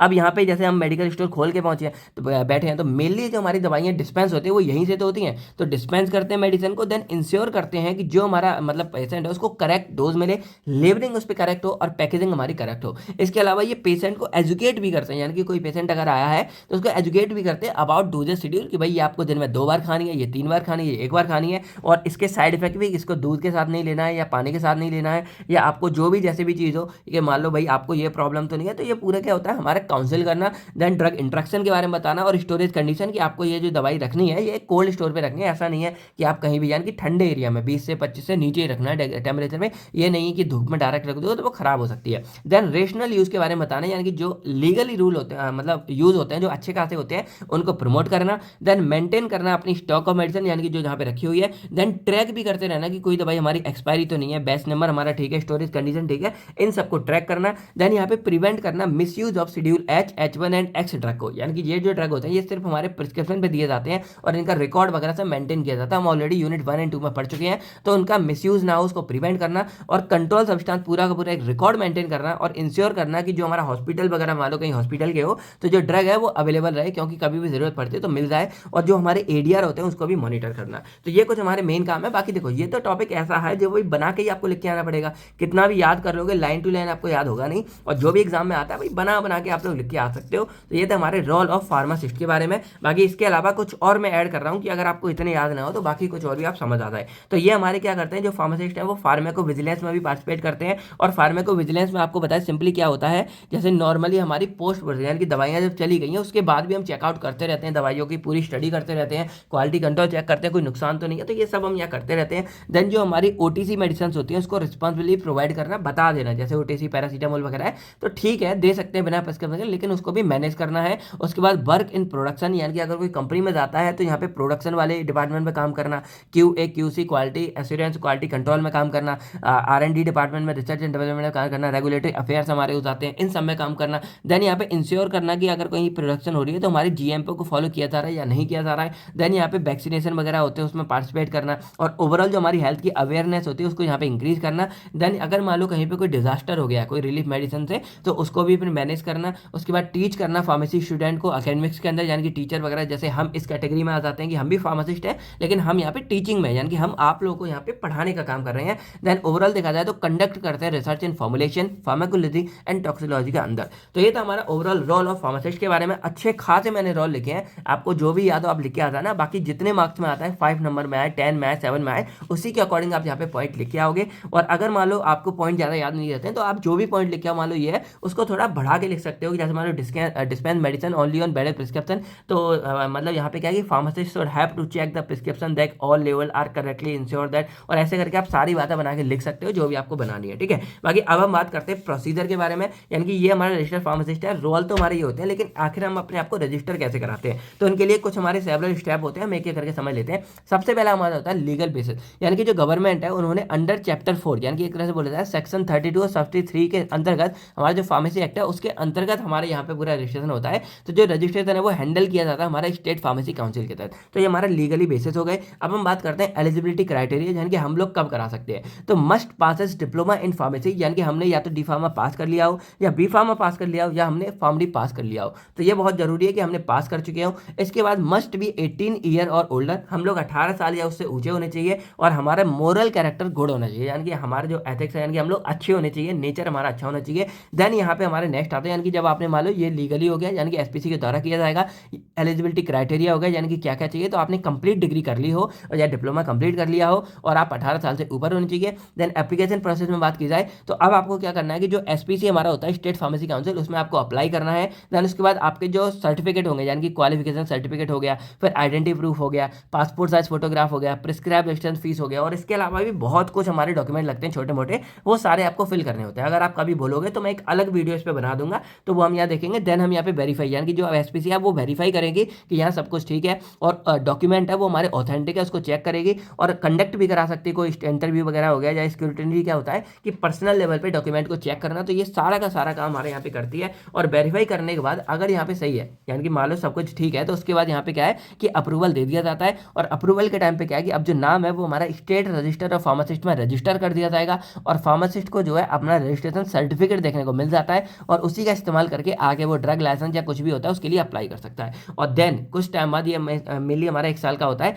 उसके बाद क्या होता है रिन्यूअल और रजिस्ट्रेशन, यानी कि अब क्या है कि जो भी पेमेंट वगैरह होती है, रिन्यूअल फीस होती है, उसको देके आप अपने जो रजिस्ट्रेशन उसको दोबारा रिन्यू करा सकते हो, और जो अगर कोई अपडेटेड डॉक्यूमेंट है उसको भी सबमिट कर सकते हो, वरना वही डॉक्यूमेंट चल जाते हैं। देन लास्ट में आता है हमारा सेंट्रल रजिस्टर, यानी कि अब जो एसपीसी है जिसने ये सारा काम कर लिया, अब जो इन्फॉर्मेशन उसको सेंड करेगी वो फार्मेसी काउंसिल ऑफ इंडिया के बारे में, इंडिया को सॉरी, और पीसीआई क्या करेगी सेंट्रल रजिस्टर जो फार्मासिस्ट है उसको यहाँ पे मेंटेन करती है। तो इस तरह हमारे यहाँ पे रजिस्ट्रेशन होता है, यानी कि कुछ ये सेवरल स्टेप है। पहले लीगल बेस है, यानी कि ये हमारा डिसाइड किया जाता है कि कौन करेगा। देन एलिजिबिलिटी क्राइटेरिया कि आप में क्या होना चाहिए पर्सनल, तो आपने कोई डिग्री डिप्लोमा कंप्लीट किया हो, 18 साल से ऊपर होनी चाहिए। देन एप्लीकेशन प्रोसेस में आप एसपीसी के तहत यहाँ पे अप्लाई करोगे, और ये क्वालिफिकेशन जो आपके सर्टिफिकेट है, बाकी जो भी सर्टिफिकेट है, यानी कि जो डॉक्यूमेंट वगैरह आप सबमिट करोगे। देन एसपीसी उसको वेरीफाई करेगी, इसमें काफी ज्यादा टाइम भी लग जाता है, कभी कभी जल्दी भी हो जाता है। देन यहाँ पे रजिस्टर जब आप वेरीफाई हो जाओगे, देन आपको स्टेट रजिस्टर ऑफ फार्मेसी में रजिस्टर कर लिया जाएगा, और उसके बाद जो आपका फार्मासिस्ट है उसको रजिस्ट्रेशन सर्टिफिकेट मिल जाएगा। और देन हर साल आपको जो उसको रिन्यू कराना पड़ेगा, तो उसके लिए फीस आपको देनी पड़ेगी। और लास्ट में जो एसपीसी है वो क्या करेगी, आपके नाम को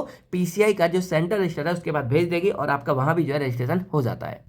तो अब अगर ये क्वेश्चन आता है, देखो बहुत ज्यादा इंपॉर्टेंट है, और आप कभी भी ये क्वेश्चन आएगा तो आप लोग आराम से जो है इसको करके आ जाओगे। अब हमारा जो फार्मेसी एक्ट है उसका एक आखिरी पार्ट आता है ऑफेंसेस एंड पेनल्टी, यानी कि अगर कुछ गड़बड़ी होती है तो हमारा क्या लगेगा। तो अगर आप लोग क्या करते हो practicing pharmacy without being registered, यानी कि बिना रजिस्ट्रेशन के अगर प्रैक्टिस करते हो तो आपको 1000 तक का फाइन लग सकता है, और इम्प्रिजमेंट भी हो सकती है। यूजिंग फेक सर्टिफिकेट और इम्पर्सनेटिंग अ फार्मेसी, यानी कि आप अगर कोई गलत मतलब सर्टिफिकेट वगैरह ले आते हो तो आपके खिलाफ लीगल एक्शन होगा आईपीसी, यानी कि इंडियन पीनल कोड के तहत। देन अगर आपको शेड्यूल एस या एक्स का ड्रग है जो बिना प्रिस्क्रिप्शन के आप लोग बेच रहे हो, तो अगर आप बिना प्रिस्क्रिप्शन के बेचोगे तो आपका जो लाइसेंस है वो यहाँ पे कैंसिल कर दिया जाएगा। इसके बाद प्रोफेशनल मिसकंडक्ट, अगर आप कोई मिसकंडक्ट करते हो, कोई नेग्लिजेंस करते हो, कोई फ्रॉड करते हो, तो ये आपका सस्पेंड तो हो जाएगा, लेकिन उसके अलावा जो एसपीसी है उसके द्वारा आपके रजिस्ट्रेशन नाम भी हटा दिया जाएगा, और जेल वगैरह भी हो सकती है। और लास्ट आता है मान लो इंस्टीट्यूट है कोई और वो वायलेट कर रहा है ER 91 के नॉर्म्स को, तो यहाँ पे पीसीआई क्या करेगी, जो इंस्टीट्यूट है उससे विड्रॉल कर लेगी, यानी कि जो अप्रूवल दिया था उसको हटा लेगी। तो ये कुछ हमारे ऑफेंस एंड पेनल्टीज था।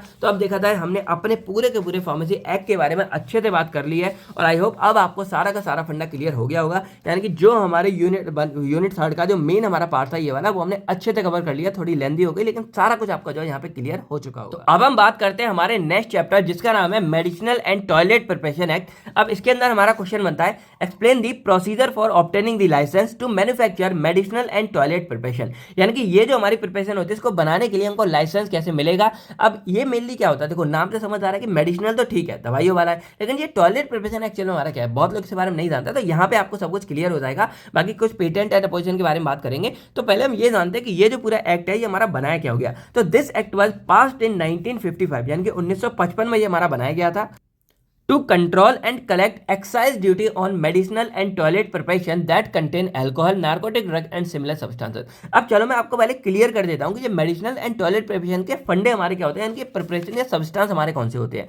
तो आपको बताया कि अल्कोहल एक ऐसा बेवरेज है जो बहुत ज्यादा ड्रिंकिंग में इस्तेमाल किया जाता है और बहुत लोग इसका मिसयूज भी करते हैं, यानी कि अपने आप को नशे में लेके आते हैं, फिर कोई कोई एक बोतल दो बोतल, यानी कि बहुत ज्यादा मिसयूज करते हैं और ये बहुत गलत है भाई। इससे ना फैमिली की फैमिली तबाह हो जाती है और इसको मत ही पियो। कहीं ना शुरुआत ऐसे हो जाती है एक सिप दो सिप करके और बाद में इसकी लोगों को आदत लग जाती है और झेलना सब फैमिली वालों को पड़ता है। तो भाई ऐसा बिल्कुल भी ना करो, मैं बिल्कुल मना करता हूं आप लोगों से। बाकी अब जानते हैं कि प्रॉब्लम एक्चुअल में क्या हो रही थी। तो देखो, जो अल्कोहल हमारी ड्रिंकिंग पर्पज के लिए बनाई जाती है, यानी कि जो बिक रही है ठेकों वगैरह पे हर तरफ बन रही है, उस पर ना टैक्स बहुत ज्यादा लगता है। यानी कि गवर्नमेंट क्या कर रही है कि जैसे नॉर्मल मान लो कोई बोतल है, अगर वो 499 की है तो गवर्नमेंट उस पर टैक्स करीब 30%, 40%, 50%, कभी कभी तो 60-60% तक टैक्स लगता है। तो मान लो कि 499 की बोतल है तो उस पर 400 रुपए का टैक्स लग गया, तो बोतल का टोटल रेट कितना हो गया 899। अब इसकी मान लो कि एमआरपी हमारी 899 बन गई टैक्स के बावजूद भी। उसके बावजूद भी यहाँ पे क्या हो रहा है कि जो ये बोतल है, वो जो दुकान है वहां पे 1199 या 1000 रुपए, यानी कि 1000 रुपए से ऊपर बिकेगी। तो यहाँ पे क्या हो रहा है कि जो बोतल है उसका प्राइस आपके एमआरपी से ज्यादा होता है और अगर कोई ऑब्जेक्शन उठाएगा कि भाई ये तो महंगा है तो वो उसको नहीं देगा। अब ये मत बोलना कि सर इतने एक्सपीरियंस से बता रहे हैं, देखो पढ़ाने के लिए नॉलेज लेनी पड़ती है, थोड़ा पता करना पड़ता है कैसे क्या हो रहा है, लेकिन हम नहीं पीते भाई और पीना भी नहीं चाहिए। तो यहाँ पे नॉर्मली क्या हो रहा है कि 899 की बोतल आपको और महंगे में मिल रही है। तो यहाँ पे क्या हो रहा है कि जो ड्रिंकिंग पर्पज के लिए अल्कोहल आ रहा है उस पर ना टैक्स बहुत ज्यादा होता है। लेकिन अब क्वेश्चन आया कि अगर गवर्नमेंट अल्कोहल पे इतना टैक्स लगाएगी तो जो अल्कोहल हमारा दवाइयों के लिए इस्तेमाल किया जाता है उस पर क्या होगा, क्योंकि बहुत सारे कफ सिरप थे जिसमें आपने देखा होगा इथेनॉल मिला होता है, इसके अलावा और भी बहुत चीजें होती हैं जिनमें हमारा थोड़ा बहुत अल्कोहल मिला होता है। तो यहाँ पे क्या हुआ कि जो हमारे मतलब सिरप होंगे या अदर मेडिसिनल एजेंट होंगे उन पे मिनिमल टैक्स लगाया जाए, जिससे जो दवाइयां हैं वो हमारी अफोर्डेबल रहे और लोग क्या करें उनको आसानी से खरीद सके। क्योंकि अगर भाई इस अल्कोहल पे भी हम रेट बढ़ा देंगे तो दवाइयां बनेंगी वो बहुत महंगी हो जाएंगी और दवाइयां अगर महंगी हो जाएंगी तो पेशेंट उनको अफोर्ड नहीं कर पाएंगे। इसीलिए दवाइयों को अफोर्डेबल बनाने के लिए हमारा जो अल्कोहल है उस पर टैक्स हमारा कम लगाया गया, अगर उसको हम जो है मेडिसिनल पर्पज के लिए हम लोग खरीदते हैं। तो ये हमारा हो गया एक तरह से मेडिसिनल वाला प्रिपरेशन। लेकिन यहाँ पे गड़बड़ी क्या होने लग गई कि जैसे लोगों ने क्या किया कि जो मेडिसिनल पर्पज है ना उसके नाम से अल्कोहल को खरीदने लग गए कि भाई हम मेडिसिनल पर्पज के लिए लेंगे, लेकिन उसको जो है ड्रिंकिंग यूज में इस्तेमाल करने लगे, यानी कि उनको पीने लगे और उनको बेचने लगे। अगर आपको याद हो कुछ टाइम पहले जो है कोरेक्स सिरप आता था और उसमें ना बहुत ज्यादा मतलब अल्कोहल हमारा मिला होता था जो खांसी के लिए इस्तेमाल करते थे। तो लोग क्या करते थे, कोरेक्स सिरप का इस्तेमाल करने लगे थे नशे के लिए। क्योंकि देखो सिरप हमारा जो है लगभग जो है 60-70 रुपए में या 80 रुपए तक आ जाता था और एक बोतल यहाँ पे आप प्राइस देख रहे होगी बहुत ज्यादा, इवन छोटी बोतल भी हमारी 400, 200, 400 ऐसी आती थी। लोग क्या करते थे, इस सिरप को ले लेते थे, इसमें अल्कोहल था तो इसको पूरा पूरा खत्म करते थे, यानी कि इसका मिसयूज कर रहे थे एज अ ड्रिंकिंग पर्पज के लिए। तो इन सबको देखते हुए क्या था कि हमारा ये लॉ बनाया गया कि अब हमें क्या करना है, इस मिसयूज को प्रिवेंट करना है। और इसीलिए हमारा जो लॉ था वो 1955 में बनाया गया, क्योंकि उस टाइम पे 1950 में क्या है बहुत ज्यादा टैक्स की चोरी हो रही थी। यानी कि लोग क्या कर रहे थे, अल्कोहल को बहुत चीप में खरीद रहे थे और जिसको मेडिसिन की जगह क्या कर रहे थे, ड्रिंकिंग पर्पज के लिए सेल कर रहे थे और खुद भी इस्तेमाल कर रहे थे, नकली दवाइयां नकली शराब जैसा बना रहे थे। और इसकी वजह से क्या हो रहा था यहाँ पे कि जो हमारा एक्ट है वो 1955 में लाया गया, जिसका मेन काम क्या था, ये प्रिवेंट करना कि ये लोग जो ये इलीगल काम कर रहे हैं, यानी कि क्या कर रहे थे, अल्कोहल को खरीद रहे थे मेडिसिनल पर्पज के लिए लेकिन उनको इस्तेमाल कर रहे थे इसमें, और इसमें ओवरऑल हमारा नुकसान क्या हो रहा था कि जो टैक्स था उसकी चोरी हो रही थी, यानी कि यहाँ पे क्या हो रहा था, टैक्स की चोरी। तो इसीलिए इसको बोलते हैं यहाँ पे कि ये जो एक्ट है वो हमारा 1955 में लागू किया गया था, to control and collect excise duty, यानी कि जो हमारा ये टैक्स होता है इसको हम एक्साइज ड्यूटी बोलते थे, इसको कलेक्ट करने के लिए मेडिसिनल एंड टॉयलेट प्रिपरेशन पे जो हमारे alcohol, narcotic and similar substance समझती है। यानी कि अब इतना लीगल हो गया है, इतना ज्यादा स्ट्रिक्ट हो गया है कि अगर कोई दवाई पर्पज के लिए अल्कोहल ले रहा है तो उसको हर एक बूंद का हिसाब देना पड़ता है और वो इसको ड्रिंकिंग पर्पज में इस्तेमाल नहीं कर सकता है। यही हमारा पूरा फंडा था, यानी कि इसीलिए ये एक्ट हमारा बनाया गया था। अब टॉयलेट प्रिपरेशन एक्चुअल में क्या होती है, मान लो आपने अल्कोहल लिया लेकिन अल्कोहल को आप दवाइयों पे ना आप ऐसे यूज कर रहे हो जैसे हमारा कोई क्लीनिंग पर्पज हो गया, यानी कि बॉडी से एक्सटर्नल यूज के लिए इस्तेमाल कर रहे हो, वो हमारी टॉयलेट प्रिपरेशन कहलाती है। अब जैसे हमारे ये सैनिटाइजर है, तो ये सैनिटाइजर हमारा सिंपल आपको दिख रहा होगा। अब ये क्या होता है, इसको मैं पी तो नहीं सकता, ये हमारा नॉर्मली क्या होता है, जो मेरे हाथ है इसको यहाँ पे सैनिटाइज करने के लिए, और यहाँ पे कोई भी जैसे मैं आपको दिखाऊं, ये हमारा क्या अल्कोहल बेस होता है और इसको मैं यहाँ पे निकाल रहा हूँ और यहाँ पे क्या करेंगे, बाद में हाथ में रब करेंगे, तो ये क्या मेरे हाथ में प्रेजेंट माइक्रो वगैरह को किल करेगा, यानी कि ये क्या हमारा सिर्फ क्लीनिंग पर्पज के लिए है। तो जो अल्कोहल से हमारी प्रिपरेशन बन रही थी सिर्फ और सिर्फ क्लीनिंग पर्पज के लिए, यानी कि एक्सटर्नल यूज के लिए, उनको यहाँ पे टॉयलेट प्रिपरेशन बोला गया। यानी कि टॉयलेट प्रिपरेशन सिंपल डिसाइड किया था, तो none other than these are those preparation which are basically used for the external purpose, यानी कि उनको ड्रिंकिंग पर्पज के लिए या अंदर मेडिसिनल पर्पज के लिए इस्तेमाल नहीं करेंगे, उनको एक्सटर्नल पर्पज के लिए हम लोग इस्तेमाल करते हैं, और वही हमारे यहाँ पे क्या कहलाता है, टॉयलेट प्रिपरेशन। तो इस तरह अब लोग क्या भाई इसके लिए, इसको बनाने के लिए भी अल्कोहल चाहिए, तो लोग इनके लिए भी क्या कर रहे थे, अल्कोहल ले रहे थे सस्ते में, क्योंकि इन पे भी टैक्स हमारा कम होता है। सस्ते में लेने के बाद क्या कर रहे थे कि उनको उनको यहाँ पे बेच दे रहे थे महंगे में, यानी कि यहाँ मेडिसिनल टॉयलेट यानी कि ये ड्रिंकिंग वाला। तो इन सबको प्रिवेंट करने के लिए हमारा ये एक्ट पूरा पूरा बनाया गया था। अब बाकी जो मैंने बात आपको बताई वही यहाँ पे था कि बिफोर दिस एक्ट जो हमारे पीपल थे वो मिसयूज कर रहे थे अल्कोहल बेस्ड मेडिसिन थी, कॉस्मेटिक था ड्रिंकिंग पर्पज के लिए। तो मैन्युफैक्चरर ने क्या किया, अवॉइड करने के लिए टैक्स में क्या किया, अल्कोहल प्रोडक्ट को मेडिसिनल और टॉयलेट पेपर लिखने लगे। यानी मान लो ये है यहाँ पे मेडिसिनल लिखा, टॉयलेट लिखा और बाद में उसको बेचना शुरू कर दिया। ठीक है, दवाई मतलब यहाँ पे ड्रिंकिंग पर्पज से बेचना शुरू कर दिया मेडिसिनल का बना के। तो द गवर्नमेंट ने क्या किया कि इसके मिसयूज को बचाने के लिए, पब्लिक सेफ्टी को बचाने के लिए क्या किया, प्रॉपर रेवेन्यू को कलेक्ट करने के लिए क्या किया, ये एक्ट हमारा बनाया था। अब अगर हम इसके ऑब्जेक्ट के बारे में बात करें तो मेन वही था, to prevent misuse of alcohol, यानी कि अल्कोहल के मिसयूज को बचाना जो लोग कर रहे थे, देन मेडिसिन और कॉस्मेटिक के नाम पे, then to regulate manufacturing through bonded and non bonded system, इसके बारे में हम आगे बात करेंगे। Then to set licensing rule for manufacturing and dealer, यानी कि जिसको ये बनानी है उसके लिए मैन्युफैक्चर करने के लिए प्रॉपर लाइसेंसिंग प्रोसीजर, और वो हमने यहाँ पे देखने वाले हैं आगे। देन हमारा आता है to allow inspection and supervision by excise officer, जो हमारे इनकम टैक्स के ऑफिसर होते हैं, नॉर्मल जो टैक्स वाले एक्साइज ऑफिसर होते हैं, उनको क्या यहाँ पे रेड मारने की परमिशन देना कि अब वो इंस्पेक्ट कर सके, सुपरवाइज कर सके। Then to provide clear definition for key terms use in the act, और सभी के क्लियर लोगों को पता चल जाए कि ये हमारा एक्चुअल में क्या होता है, जो मैंने आपको अभी बताया था। तो हम सबसे पहले यहाँ जानते हैं कुछ डेफिनेशंस के बारे में कि कैसे क्या चलता है। तो पहले अगर हम बात करें मेडिसिनल प्रिपरेशन के बारे में, तो कोई भी प्रोडक्ट जो हमारा ट्रीटमेंट के लिए, प्रिवेंशन के लिए, डायग्नोस के लिए इस्तेमाल किया जाता है और वो हमारा अल्कोहल कंटेन करता है या नार्कोटिक सब्सटेंस कंटेन करता है, वो हमारा मेडिसिनल प्रिपरेशन के अंदर आता है। एग्जाम्पल जैसे टिंचर, बेलोडोना हो गया, या कोई कप सिरप हो गया, या हमारे कोडीन हो गए, तो इनमें बेसिकली क्या हमारा अल्कोहल पाया जाता है। नेक्स्ट हमारा आता है टॉयलेट प्रिपरेशन। अब कोई भी हमारा ऐसा प्रोडक्ट जो क्लीनिंग के लिए, ब्यूटीफाई करने के लिए, ग्रूमिंग के लिए बनाया जा रहा है और उसमें अल्कोहल हमारा कंटेन किया जा रहा है, तो वो हमारा आ जाता है टॉयलेट प्रिपरेशन के अंदर। लेकिन ये सिर्फ और सिर्फ हमारे एक्सटर्नल यूज के लिए बनाए जाते हैं। जैसे आपको ये दिख रहा होगा, तो ये हमारा क्या एक एक्सटर्नल यूज के लिए बनाया जा रहा है, तो टॉयलेट प्रिपरेशन में आता है। फिर हमारे कुछ परफ्यूम वगैरह आते हैं, तो परफ्यूम भी हमारे उसमें कुछ अल्कोहल बेस होते हैं, उनको भी बाहर मतलब यूज किया जाता है। कुछ सैनिटाइजर तो मैंने आपको बता दिया, और कुछ हमारे आफ्टर सेव लोशन भी आते हैं। देन हमारा आता है अल्कोहल। तो अल्कोहल का सिंपल मतलब क्या होता है कि ये हमारा अल्कोहल एक पार्ट, यानी कि इथाइल अल्कोहल होता है, इथेनॉल होता है, जो हमारी दवाइयां और टॉयलेट प्रिपरेशन को बनाने के लिए इस्तेमाल किया जाता है। अब ये या तो हमारा प्योर फॉर्म में इस्तेमाल कर सकते हैं या हमारा डीनेचर्ड फॉर्म में भी इस्तेमाल कर सकते हैं। अब इसका मतलब भी मैं आगे आपको बताऊंगा। बाकी जो इथेनॉल है वो कप सिरप में इस्तेमाल करते हैं और टिंचर आयोडीन में, यानी कि आयोडीन जो सॉल्यूशन एक बना आता था ना, उसमें बीटाडीन वगैरह में इस्तेमाल करते हैं। देन हमारे यहाँ पे आता है ड्यूटेबल गुड्स। अब ये क्या होता है कि these are those product that contain alcohol और नार्कोटिक, यानी कि इनमें ये दोनों प्रेजेंट होता है, लेकिन इनमें क्या होता है लायबल टू पे एक्साइज ड्यूटी, यानी कि इनके ऊपर हमको टैक्स देना पड़ता है जो इस एक्ट के अंदर आता है। अब जैसे अल्कोहलिक हेयर टॉनिक आता है, इसमें हमें टैक्स लगेगा। कोडिन बेस के जो कप सिरप आता है उसमें भी हमको टैक्स लगेगा। देन यहाँ पे आती है बॉन्डेड मैन्युफैक्चरिंग, जो मैंने आपको बताई थी। तो यहाँ पे मान लो कोई लाइसेंस फैक्ट्री है और जिसको क्या करना है, प्रोडक्ट बनाने हैं हमारे इस एक्ट के अंदर में, तो यहाँ पे क्या होगा कि जो बॉन्डेड है उसमें क्या होता है कि जो ड्यूटी है वो हमारी मैन्युफैक्चरिंग के बाद बनाई जाती है। यहाँ पे मतलब मान लो यहाँ पे क्या होगा कि मान लो ये हमारी फैक्ट्री है और यहाँ पे हमारा कोई भी अल्कोहल बेस पे हमारे कोई सब्सटेंस यहाँ पे बन रहा है, तो बॉन्डेड मैन्युफैक्चरिंग में क्या होगा कि एक हमारा एक्साइज जो ऑफिसर होता है वो हमेशा आपके उसमें रहेगा, यानी कि आपको बुलाना पड़ेगा, उसको पे करना पड़ेगा, और वो यहाँ पे नजर रखता है कि इसके अंदर सारा काम अच्छे से हो रहा है या नहीं हो रहा है। और उसके बाद क्या होगा, जब सारा काम हो जाता है, दवाइयाँ बन जाती हैं, देन उसके बाद जो टैक्स हमारा लगता है, ड्यूटी लगती है, वो हमारी बाद में भरी जाती है। तो मान लो कि यहाँ पे क्या है कि आप pharma company making alcohol based medicine under excise control, alcohol based medicine बना रही, लेकिन जो टैक्स है वो आपको बाद में देगी। तो अगर बाद में देती है तो बॉन्डेड मैन्युफैक्चरिंग आती है, क्योंकि एक तरह से क्या है यहाँ पे बॉन्ड हो गए, जो हमारा एक्साइज ऑफ सुपरविजन है यानी कि ऑफिसर है, वो हमारा क्या हो गया, कंपनी के साथ बॉन्ड में है, यानी कि कनेक्टेड है, और उसका वहाँ प्रेजेंट होना भी जरूरी है, उसकी प्रेजेंस में हमारी दवाई बनाई जाती है। तो ये हो गया बॉन्डेड मैन्युफैक्चरिंग। अब नेक्स्ट हमारा आता है नॉन बॉन्डेड। तो नॉन बॉन्डेड में क्या होता है कि जो फैक्ट्री है ना, वो पहले ही हमारी जो एडवांस में, यानी कि दवाइयाँ अब जो मैन्युफैक्चरिंग है उसे करने से पहले ही सारा का सारा जो टैक्स है वो हमारा पेड कर देती है एडवांस में। और इससे क्या होता है कि कोई भी एक्साइज ऑफिसर हमारा उस टाइम पे, प्रोडक्शन के टाइम पे प्रेजेंट नहीं होगा। अब देखा जाए तो ये हमारी अनबॉन्डेड यानी कि बॉन्ड में नहीं है हमारे जो एक्साइज ऑफिसर होता है, इसलिए इसको नॉन बॉन्डेड मैन्युफैक्चरिंग बोल देते हैं। अब मान लो कोई स्मॉल कॉस्मेटिक यूनिट है, वो अल्कोहल बेस्ड लोशन बना रही है, तो वो क्या करेगी, पहले टैक्स को पे कर देगी, उसके बाद यहाँ पे बनाएगी। देन यहाँ पे जो मैंने बोला था कि प्योर अल्कोहल क्या होता है, जिसमें हमारा प्योर अल्कोहल पाया जाता है, उसमें कुछ मिक्सिंग नहीं होती है। लेकिन जो हमारा डीनेचर्ड अल्कोहल होता है या स्पिरिट होता है, इसमें क्या होता है कि जो अल्कोहल है उसको अनफिट किया जाता है। जैसे मान लो ये हमारा बनाया गया, अब लोग इसको कहीं पी ना ले, इसलिए इसको जानबूझ के हमारा अनफिट किया जाता है। इसमें कुछ ऐसी चीजें डाली जाती हैं कि अगर लोग इसको पिएंगे तो नुकसान होगा, और लोगों को ये अवेयर भी कर दिया जाता है कि भाई ये ड्रिंकिंग पर्पज के लिए नहीं है, ये सिर्फ और सिर्फ हमारा एक्सटर्नल यूज के लिए है। तो ऐसे सारा का सारा हमारा बनाया जाता है। तो alcohol that is made unfit for drinking by adding chemicals, इसमें कुछ केमिकल वगैरह ऐड कर देते हैं, जिससे ये हमारा पीने वाले पर्पज के लिए अनफिट हो जाता है। अब ये हमारा इंडस्ट्रियल और लैब पर्पज के लिए इस्तेमाल किया जाता है। जैसे मान लो हमारा इथेनॉल है, तो इथेनॉल ड्रिंकेबल होता है, लेकिन अब उसमें क्या करते हैं, थोड़ा बहुत मिथेनॉल मिला देते हैं,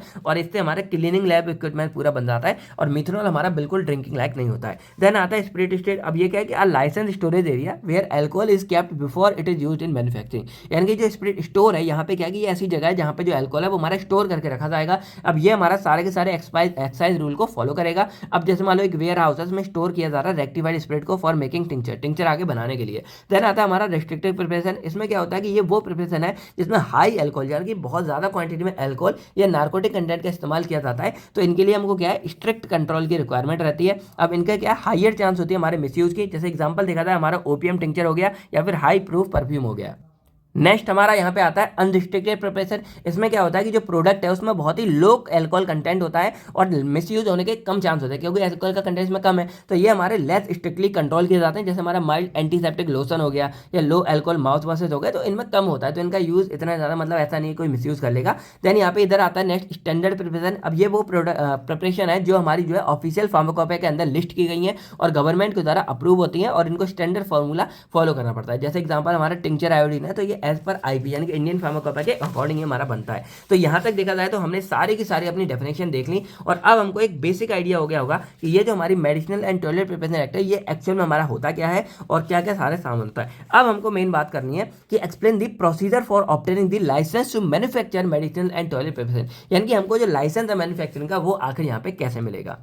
तो अगर हम इनकी मैन्युफैक्चरिंग के बारे में बात करें तो देखो manufacturing of medicinal and toilet preparation containing alcohol. अब यहाँ पे क्या है अल्कोहल हमारा प्रेजेंस होता है अगर हम इनकी मैन्युफैक्चरिंग करते हैं। इसीलिए क्या है इनको स्ट्रिक्टली रेगुलेट करना पड़ता है जिससे कोई मिसयूज ना हो और प्रॉपर हमारी जो एक्साइज ड्यूटी है वो यहाँ पे कलेक्ट होती रहे यानी कि जो टैक्स हमारा था वो अच्छे से हमको यहाँ मिलता रहे। तो जो मेडिकल प्रिपरेशन होती है जो इंक्लूड करती है जैसे कोई टिंचर हो गया कोई सिरप हो गया या कोई लिनिमेंट वगैरह हो गया। तो जो टॉयलेट प्रिपरेशन है ये इंक्लूड करती है कोई परफ्यूम हो गया कोई आफ्टर सेव हो गया या कोई हेयर टॉनिक हो गया या फिर कोई हमारे यहाँ पे सैनिटाइजर हो गया। तो ये सब हमारे टॉयलेट के अंदर आता है ये तो हमारे मेडिसिनल के अंदर आता है ना। जो अल्कोहल है वो मस्ट बी सोर्स लीगली। अब जैसे आप ये बना रहे हो तो इसको बनाने के लिए अल्कोहल आपको लीगली सोर्स करना चाहिए। अब देखा जाए तो लीगली सोर्स करेंगे क्योंकि भाई इन्हीं चीज़ों के लिए तो हमारा अल्कोहल सस्ता मिलता है। अगर इलीगल लोगे तो बहुत ज़्यादा महंगा मिलता है और टैक्स भी बहुत ज़्यादा होता है। तो यहाँ पे लीगली ही इनको सोर्स किया जाता है और लाइसेंस स्पिरिट स्टोर में यहाँ पे रखा जाता है इनकी स्टोर किया जाता है लाइसेंस जो हमारे स्टोर होते हैं उनके अंदर। अब जो मैन्युफैक्चरिंग है वो दो तरीके से होती है या तो हमारी बॉन्डेड होगी या हमारी नॉन बॉन्डेड होगी। बॉन्डेड में क्या है कि जो ड्यूटी है वो आप मैन्युफैक्चरिंग के बाद पेड करोगे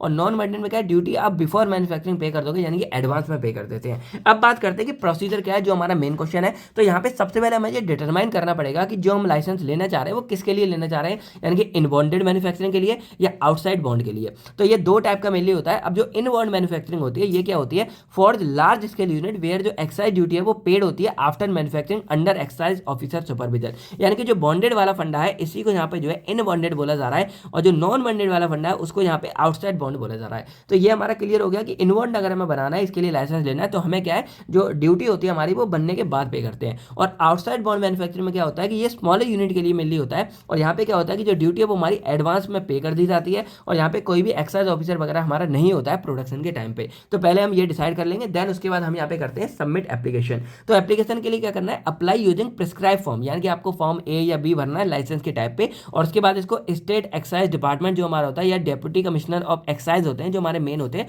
उनके पास सबमिट कर देना है। आपको टैक्स के लिए पहले यहाँ सबमिट करना है। देन थर्ड आपका आता है डॉक्यूमेंट रिक्वायरमेंट यानी कि अब जब एक बार आप एप्लीकेशन फिल कर दोगे देन उसके अंदर आप मतलब डॉक्यूमेंट क्या क्या देने पड़ेंगे। तो जो आपकी मैन्युफैक्चरिंग प्रीमिसेस है यानी कि जहाँ बनाने वाले हो उसके पूरा साइट प्लान चाहिए यानी कि कहाँ पे क्या होता है किधर क्या है पूरा पूरा जो हमारा डिजाइन होता है वो सारा आपको देना है। Then details of machinery and equipment यानी कि अगर कोई मशीन वगैरह आप यूज करोगे इक्विपमेंट इस्तेमाल कर रहे हो उसकी डिटेल्स फिल करनी है। Then list of product to be manufacture क्या क्या प्रोडक्ट बनाने वाले हो। जैसे आप अल्कोहल बनाने वाले हो तो अल्कोहल से क्या बनाने वाले हो टिंचर बनाओगे कि सिरप बनाओगे कि हेयर टॉनिक बनाओगे कि सैनिटाइजर बनाओगे क्या बनाओगे वो यहाँ पे आपको लिस्ट करना होता है। देन सोर्स ऑफ अल्कोहल यानी कि आप इसको सोर्स कहाँ से ले रहे हो यानी कि डीनेचर्ड ले रहे हो या रेक्टिफाइड स्पिरिट ले रहे हो और ले कहाँ से रहे हो वो पूरा बताना होता है। देन प्रूफ ऑफ ऑनरशिप और लीज ऑफ प्रीमिसेस यानी कि अगर ये आपका है पूरा प्रीमिसेस तो इसका आप ऑनरशिप का यानी कि अपने कागज दिखाओ और अगर किसी से उधार पे ले रखा है तो जो लीज आप बनवाते हो लीज के कागज होते हैं यानी कि जो एग्रीमेंट होगा वो आपको दिखाना पड़ेगा। Then identity and address proof of applicant जो हमारा एप्लीकेंट होगा जो यहाँ पे अप्लाई कर रहा है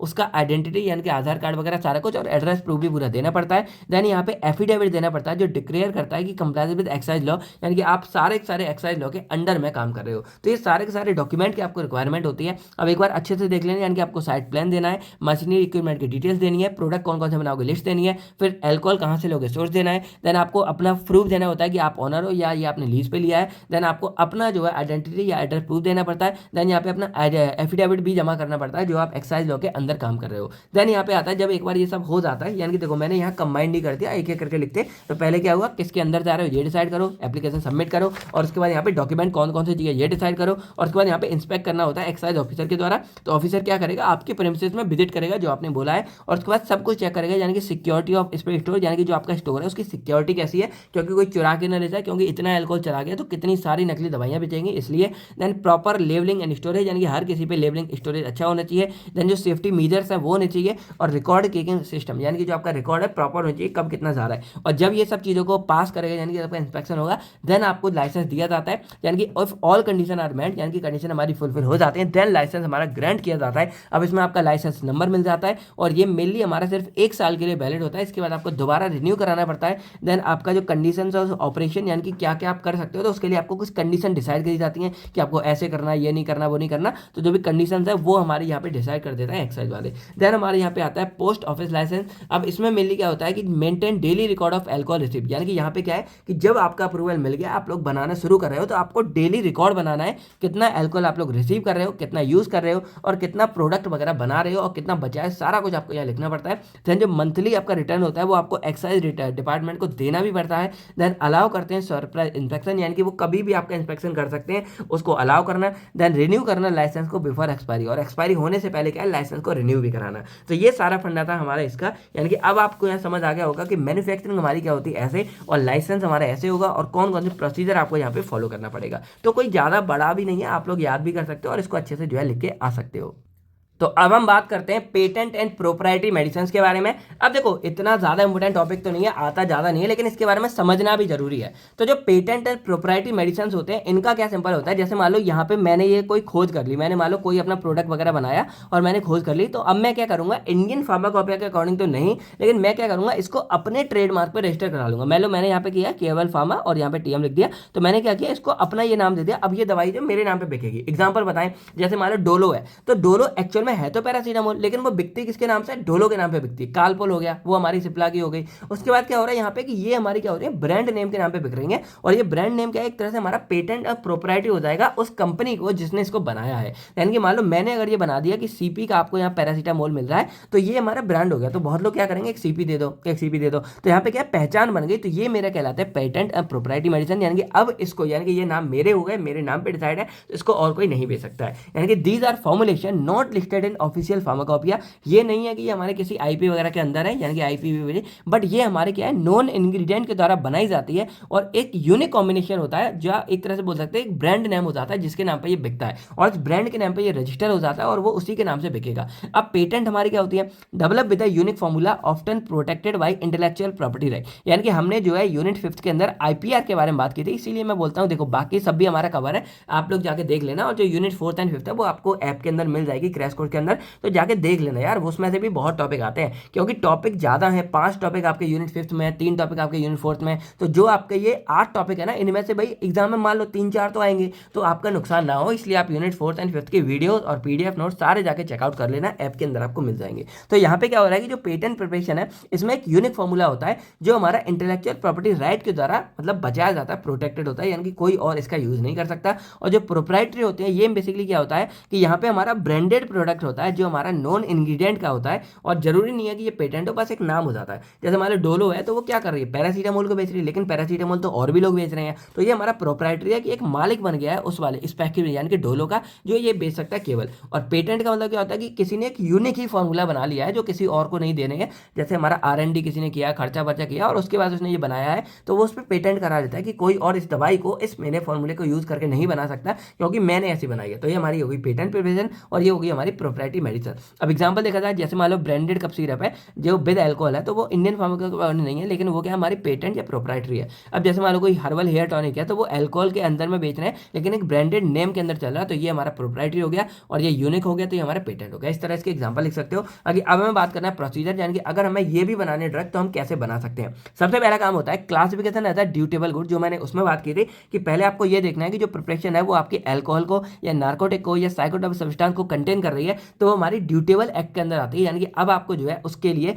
एक्साइज मतलब ड्यूटी भरनी पड़ेगी, टैक्स भरना पड़ेगा। तो ये must be declare to the excise department before manufacturing, यानी कि अब इसकी परमिशन आपको जो है एक्साइज डिपार्टमेंट से लेनी पड़ेगी। जैसा हम यहाँ पे देख रहे थे, यानी कि यहाँ पे भी क्या कर रहे थे, हम ये ग्रांट वगैरह पूरा देख रहे थे, देन हम क्या कर रहे थे, यहाँ पे जो एक्साइज डिपार्टमेंट है उसके पास जाके अपना सारा काम करा रहे थे। अब यहाँ पहला हो गया कि क्लासिफाई करते हैं ड्यूटेबल गुड, देन यहाँ पे करते हैं लाइसेंस। तो लाइसेंस आपका इनबाउंड रहेगा कि आउटसाइड रहेगा, ये आपको डिसाइड करना है। इनबाउंड यानी कि ड्यूटी पेड होगी आपकी आफ्टर मैन्युफैक्चरिंग, और आउटसाइड ड्यूटी पेड होगी before manufacturing. Then submission of formula and product detail. अब आपको क्या करना है, जो आपका फॉर्मूला है यानी कि submit complete formula of the preparation to the excise commission. आपको जो एक्साइज कमिश्नर वगैरह है वहाँ पे आपको ये जमा करनी है। फिर आपका जो अल्कोहल कंटेंट है पर यूनिट कितना इस्तेमाल करने वाले हो, पर्पज आपका क्या रहेगा, और ब्रांड नेम एंड पैकेजिंग आपको करनी है। उसके बाद आपका अप्रूवल होगा फॉर्मूला का, यानी कि जो एक्साइज ऑफिसर वो वेरीफाई करेगा अल्कोहल की क्वांटिटी, सेफ्टी एंड कंप्लायंसेस, और whether the product is restricted और अनरिस्ट्रिक्टेड किस डिपार्टमेंट में आ रहा है वो देखेंगे। रेस्ट्रिक्टेड आपको पता है कि रेस्ट्रिक्टेड जो हमारा होता है उसमें हाई अल्कोहल कंटेंट होता है और अनरिस्ट्रिक्टेड में कम कंटेंट होता है, इसलिए हम इसका इस्तेमाल थोड़ा मतलब नॉर्मल करते हैं, लेकिन इधर हम बहुत स्ट्रिक्टली रूल फॉलो करते हैं। देन उसके बाद हम यहाँ पे ड्यूटी असेसमेंट, यानी कि based on alcohol content and product time, medicinal use जिसमें हमारी लोअर ड्यूटी लगती है, लेकिन जो टॉयलेट यूज है उसके लिए हमारी हायर ड्यूटी लगती है, ये डिसाइड किया जाएगा। देन ड्यूटी इज कलेक्टेड पर लीटर ऑफ अल्कोहल, यानी कि 1 लीटर में कितना वो लगना है वो यहाँ पे डिसाइड किया जाता है। देन हमारे यहाँ पे मैन्युफैक्चरिंग और रिकॉर्ड कीपिंग, उसके बाद क्या है, जब ये हमें मिल जाता है देन उसके बाद जो मेंटेन करते हैं हम डेली रिकॉर्ड ऑफ अल्कोहल का, रिसीव कितना किया, यूज कितना किया, प्रोडक्ट मैन्युफैक्चर कितना किया। उसके बाद use prescribe registered and submit monthly return, हम एक रजिस्टर तैयार करेंगे और डेली जो हमारा हर महीने जो हमारा रिटर्न भरेगा वो हम यहाँ पे भरते हैं, जैसे हम लोग जीएसटी भरते हैं ना उसी तरह हमें ये भी भरना होता है। देन लास्ट में लेवलिंग एंड पैकेजिंग है, यानी कि मस्ट फॉलो लेवलिंग रूल, ये आपको रूल फॉलो करने पड़ेंगे कि जो अल्कोहल है कंटेंट करता है मस्ट मेंशन, यानी कि कितना कंटेंट है। देन इसको जो हमारे ये है मान लो इस पर लिखना पड़ेगा कि for external use only if applicable, and batch number, expiry number, licence number सब कुछ लिखना पड़ेगा। और लास्ट में इंस्पेक्शन एंड कंप्लायंस, यानी कि जो एक्साइज ऑफिसर है मैं कंडक्ट सुपरवाइज इंस्पेक्शन, वो कभी भी इंस्पेक्शन वगैरह कर सकते हैं। देन जो नॉन कंप्लायंस में लीड टू लाइसेंस कैंसिलेशन और पेनल्टी, अब अगर कोई इसको फॉलो नहीं करा है तो उसका जो लाइसेंस उसको कैंसिल वगैरह भी कर सकते हैं। तो ये था हमारा पूरा का पूरा पेटेंट प्रोप्राइटरी। देखा जाए तो कुछ अलग नहीं है, स्टार्टिंग की डेफिनेशन सेम लिख देना, और चाहो तो जो हमने इसमें पढ़ा था कि आपको लाइसेंस बनाना कैसे, आप चाहो एज इट इज ये लिख के आ सकते हो। बस यहाँ पे स्टार्टिंग थोड़ी सी हमें अलग कर देनी है कि पेटेंट पे, क्योंकि भाई दवाइयाँ तो दवाइयाँ है ना, बस आपने क्या किया यहाँ पे रजिस्टर करा लिया अपने नाम पे, फॉर्मूला रजिस्टर करा लिया, लेकिन बाकी बनाने का तरीका तो हमारा सेम रहेगा और उसके लिए लाइसेंस लेने का तरीका भी हमारा सेम रहेगा। जो फर्क था वो लिख दिया कि यहाँ पे ड्यूटेबल लिख दिया ना, देन फॉर्मूला वगैरह, क्योंकि यहाँ पे फॉर्मूला इसलिए लिखा है क्योंकि यहाँ पे आप फॉर्मूला सबमिट करोगे कि भाई अगर यूनिक है तभी आपके नाम पे पेटेंट होगा, और अगर ब्रांड नेम के नाम पे तभी आपके प्रोप्राइटरी बनोगे। तो इस तरह ही हमारा आता है। बाकी अब यहाँ पे आता है opposition to grant of patent. अब मान लो कि भाई किसी ने ये पेटेंट सबमिट कर दिया, लेकिन कोई इसको ऑब्जेक्शन करना चाहता है कि भाई ये तो उसने गलत कर दिया, मेरा था, तो उसके लिए क्या बनता है। तो the Indian patent act allow any person to oppose the grant of a patent if they believe the invention is not valid और वाज रॉन्गली क्लेम। अब मान लो किसी ने ये पेटेंट प्रोप्राइटरी कर दिया और हम में से किसी को लगता है कि भाई ये उसका नहीं है या कुछ गलत किया है, तो हम उसका अपोज भी कर सकते हैं अगर इन्वेंशन हमारी वैलिड नहीं है या रॉन्गली क्लेम है। तो ये इंश्योर करती है कि जो स्क्रूटिनिटी है, यानी कि जो हमारी चेकिंग वगैरह चलती है, जो मिसयूज वगैरह वो हमारा ना हो। अब इसके लिए दो टाइप के हमारे अपोजिशन कर सकते हैं हम। एक होता है प्री ग्रांट अपोजिशन, इसमें क्या है कि जैसे किसी ने फाइल कर दिया तो जो पेटेंट है वो ग्रांट नहीं हुआ, यानी कि अभी उसको परमिशन नहीं मिली है, उससे पहले हम यहाँ पे जो है प्री ग्रांट अपोजिशन, यानी कि हम उसको यहाँ अपोजिशन फाइल कर देंगे, तो any person can fill it, और ये हमारा कंट्रोलर ऑफ पेटेंट, यानी कि ये हमारा जो है पेटेंट के उसमें किया जाएगा और कोई फीस इसके लिए रिक्वायर्ड नहीं है।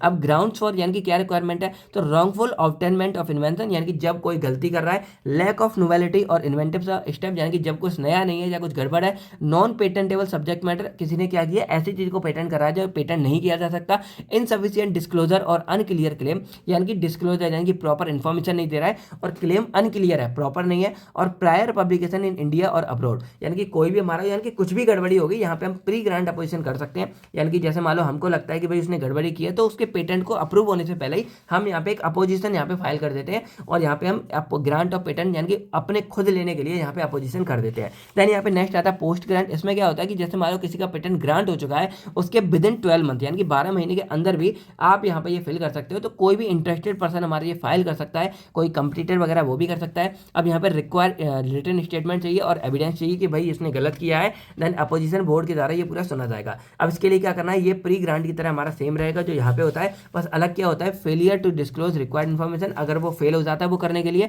और पेटेंट ऑब्टेन्ड बाय फ्रॉड और मिस रिप्रेजेंटेशन, यानी कि किसी गलत आदमी ने या किसी फ्रॉड ने ले लिया, तब हम इसको यहाँ पे चेक करते हैं। अब अगर एग्जांपल के बारे में बात करें तो आप company file a patent for a herbal formulation, मान लो कोई कंपनी हमारी जो है हर्बल फॉर्मुलेशन के लिए पेटेंट फाइल करती है। अब जो दूसरी कंपनी है वो प्रूफ देती है कि भाई ये सेम फॉर्मूला मैंने 2 साल पहले पब्लिक किया था अपने जर्नल में और ये मेरा इस्तेमाल करके भर रही है, तो ये फाइल कर देंगे प्री ग्रांट अपोजिशन, यानी कि उसके ग्रांट को मतलब पब्लिश होने से पहले ही कर देंगे, ठीक है। तो ये हमारा होता है। बाकी दे कंट्रोलर में रिजेक्ट और मॉडिफाई द पेटेंट। अब जो हमारा कंट्रोलर है वो या तो उसको रिजेक्ट कर देगा या उससे बोलेगा कि आपको थोड़ा बहुत जो है मॉडिफाई करके डालना है। तो ये था हमारा opposition to grant of patent के बारे में। अगर कभी आता है एक बात तो आप लिख के आ सकते हो, पेटेंट पेटेंट नहीं, ठीक है। तो ग्रांट ऑफ पेटेंट आपका ये हो गया। नेक्स्ट हम बात करते हैं ऑफेंसेस एंड पेनल्टीज के बारे में, जो हमारी mainly medicinal and toilet preparation के अंदर आती हैं।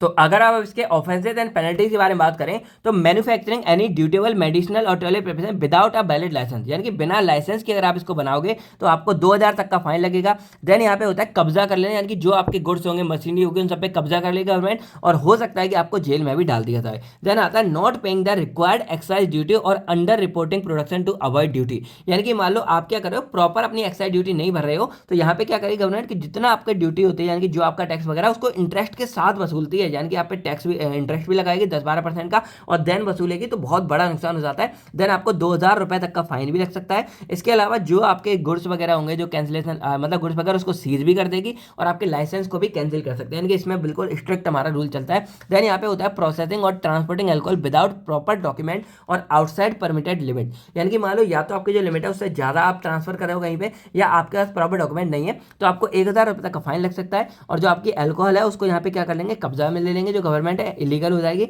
और उसके बाद जो व्हीकल है उसको भी सीज कर सकते हैं। देन यहाँ पे आता है फाल्सिफाइंग प्रोडक्शन रिकॉर्ड, यानी कि आप लोग गलत बता रहे हो कि आपने ज्यादा बना दिया और बाकी की जो एल्कोहल है उसको आप बेच रहे हो, या ड्यूटी रजिस्टर और हाइडलिंग एक्चुअल एल्कोहल यूज जब बता रहे हो, तो आपको 2000 रुपए तक का फाइन लगेगा, और जो लाइसेंस है वो आपका सस्पेंड कर दिया जाएगा या फिर कैंसिल कर दिया जाएगा। देन आता है प्रिवेंटिंग और refusing inspection by an excise officer, अगर कोई एक्साइज ऑफिसर आ रहा है इंस्पेक्ट करने के लिए, तो आप अगर उसको बचा रहे हो या रिफ्यूज कर रहे हो तो आपको 2000 तक का फाइन लग सकता है, और लीगल एक्शन लिया जाएगा आपका एक्साइज एक्ट के अंतर्गत। देन लास्ट आता है सेलिंग और distributing dutiable preparation without proper labelling approval और आउटसाइड परमिटेड चैनल, यानी कि आप प्रॉपर लेवलिंग और इन सब के साथ नहीं कर रहे हो तो आपको भी 2000 रुपए तक का फाइन लग सकता है, और लाइसेंस आपका रिवॉक यानी कि सस्पेंड कर दिया जाएगा। तो ये थे हमारे कुछ ऑफेंसेस एंड कुछ पेनल्टीज के बारे में। तो अब अगर देखा जाए तो ऑलमोस्ट हमने अपनी सारी की सारी बातें कर ली हैं जो हमारे medicinal and toilet preparation act के अंदर आता है। बस थोड़ी सी बात और है, उसको हम यहाँ देख लेते हैं।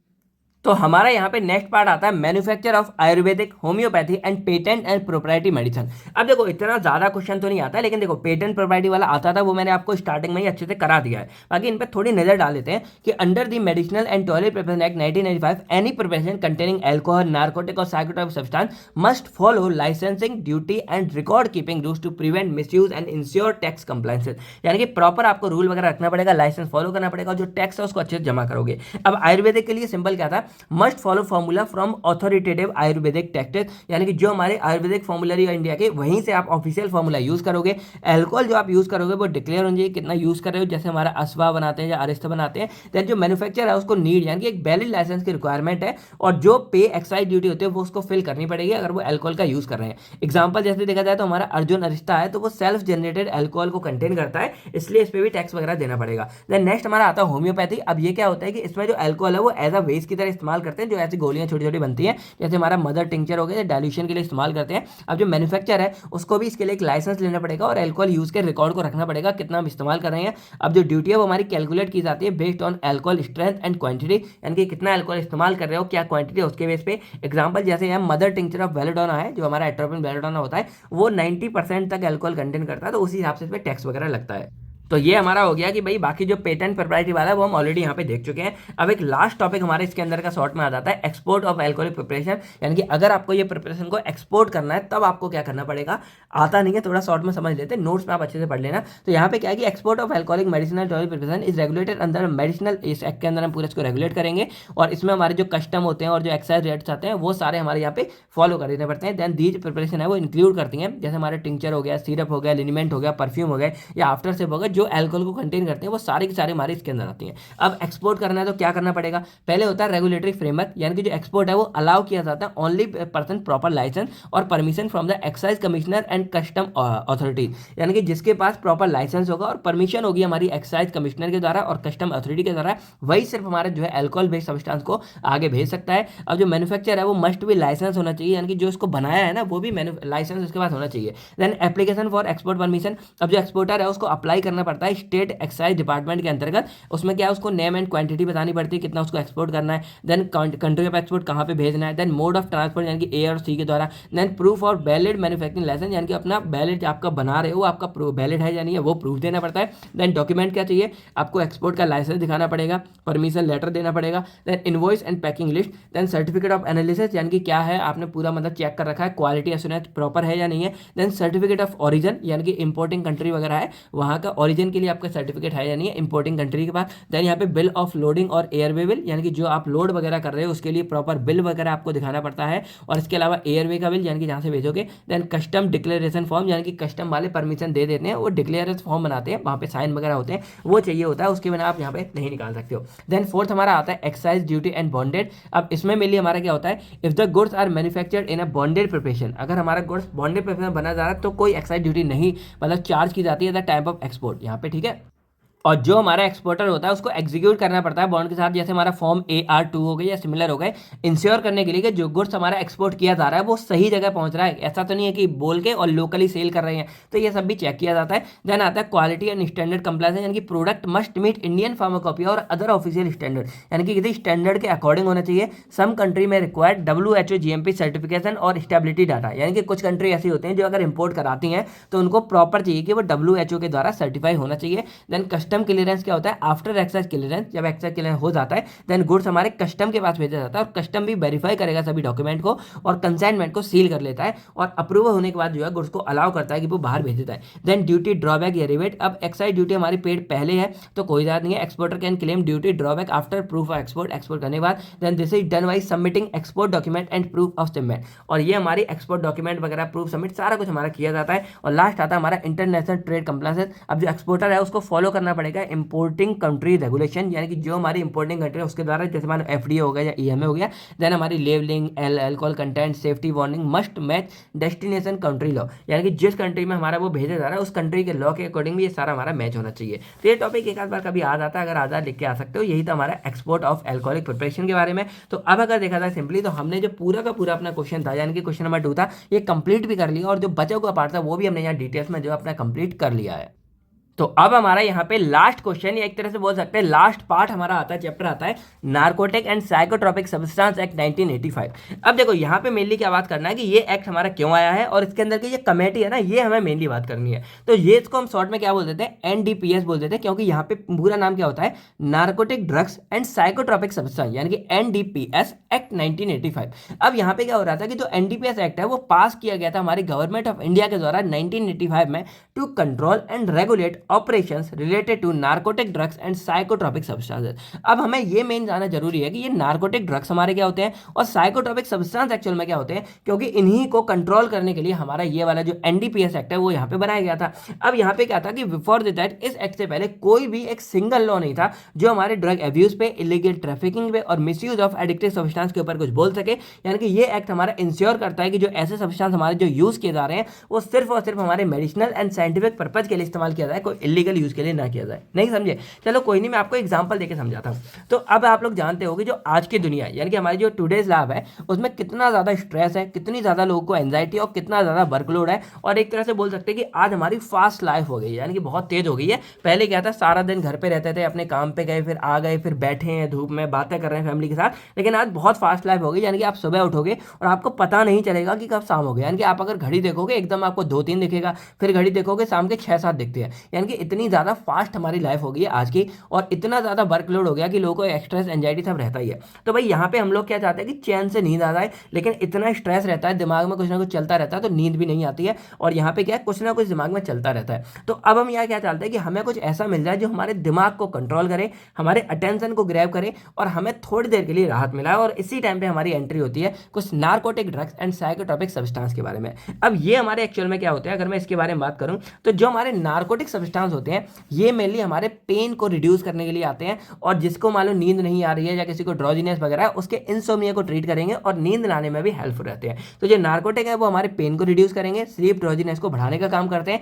एग्जाम्पल जैसे हमारा ओपियम हो गया, मॉर्फिन हो गया, कोडीन हो गया, हेरोइन हो गया। तो ये हमारे पेन को, यानी कि एक तरह से क्या होता है, मान लो ये हमारी बॉडी है, ये हमारा सर है और ये हमारी बॉडी है। तो यहाँ पे क्या हो रहा है कि इस ब्रेन से जो हमारा CNS है वहां से इसका परसेप्शन हमारे ये खत्म कर देते हैं। यानी कि हमें कुछ फील ही नहीं होता, हम अलग दुनिया में चले जाते हैं। जाते हैं और बड़ा अच्छा अच्छा लगता है, क्योंकि टेंशन, क्योंकि ये क्या है, स्ट्रेस, एंजाइटी, तो सब हमारा खत्म हो जाता है। तो ये हमारे नार्कोटिक होते हैं। फिर जो हमारे साइकोट्रॉपिक होते हैं, ये हमारे बेसिकली क्या होते हैं, हमारे मूड को, इमोशन को और जो हमारे बिहेवियर है उसको अफेक्ट करते हैं। यानी कि जैसे मान लो किसी का मूड खराब है, इमोशन बहुत ज़्यादा किसी से टच हो गया, कोई दिल तोड़ गया तो इमोशनल हो गया, या कोई बिहेवियर खराब है, तो अगर ये ड्रग दिए जाते हैं तो ये बॉडी में क्या करते हैं कि हमारी बॉडी का पूरा पर्सन, यानी कि सोचने समझने सबकी क्षमता खत्म कर देते हैं और हमारी बॉडी में डोपामिन और अच्छे अच्छे हार्मोन रिलीज करते हैं, जिससे क्या हमें बड़ा अच्छा अच्छा लगता है। तो ये हमारे मूड को अफेक्ट करते हैं, इमोशन को अफेक्ट करते हैं और हमारे बिहेवियर को चेंज कर देते हैं, और ये हमारे साइकोट्रॉपिक होते हैं। अब देखो, अगर ये दवाई की तरह इस्तेमाल किया जाए, मान लो किसी को नींद नहीं आ रही तब इस्तेमाल कर रहे हैं तो ठीक है, मान लो किसी के बहुत भयंकर दर्द हो रहा है तब इस्तेमाल करें, ठीक है। लेकिन लोग क्या करते हैं, इसका मिसयूज करते हैं। लोग क्या करते हैं अपने फायदे के लिए,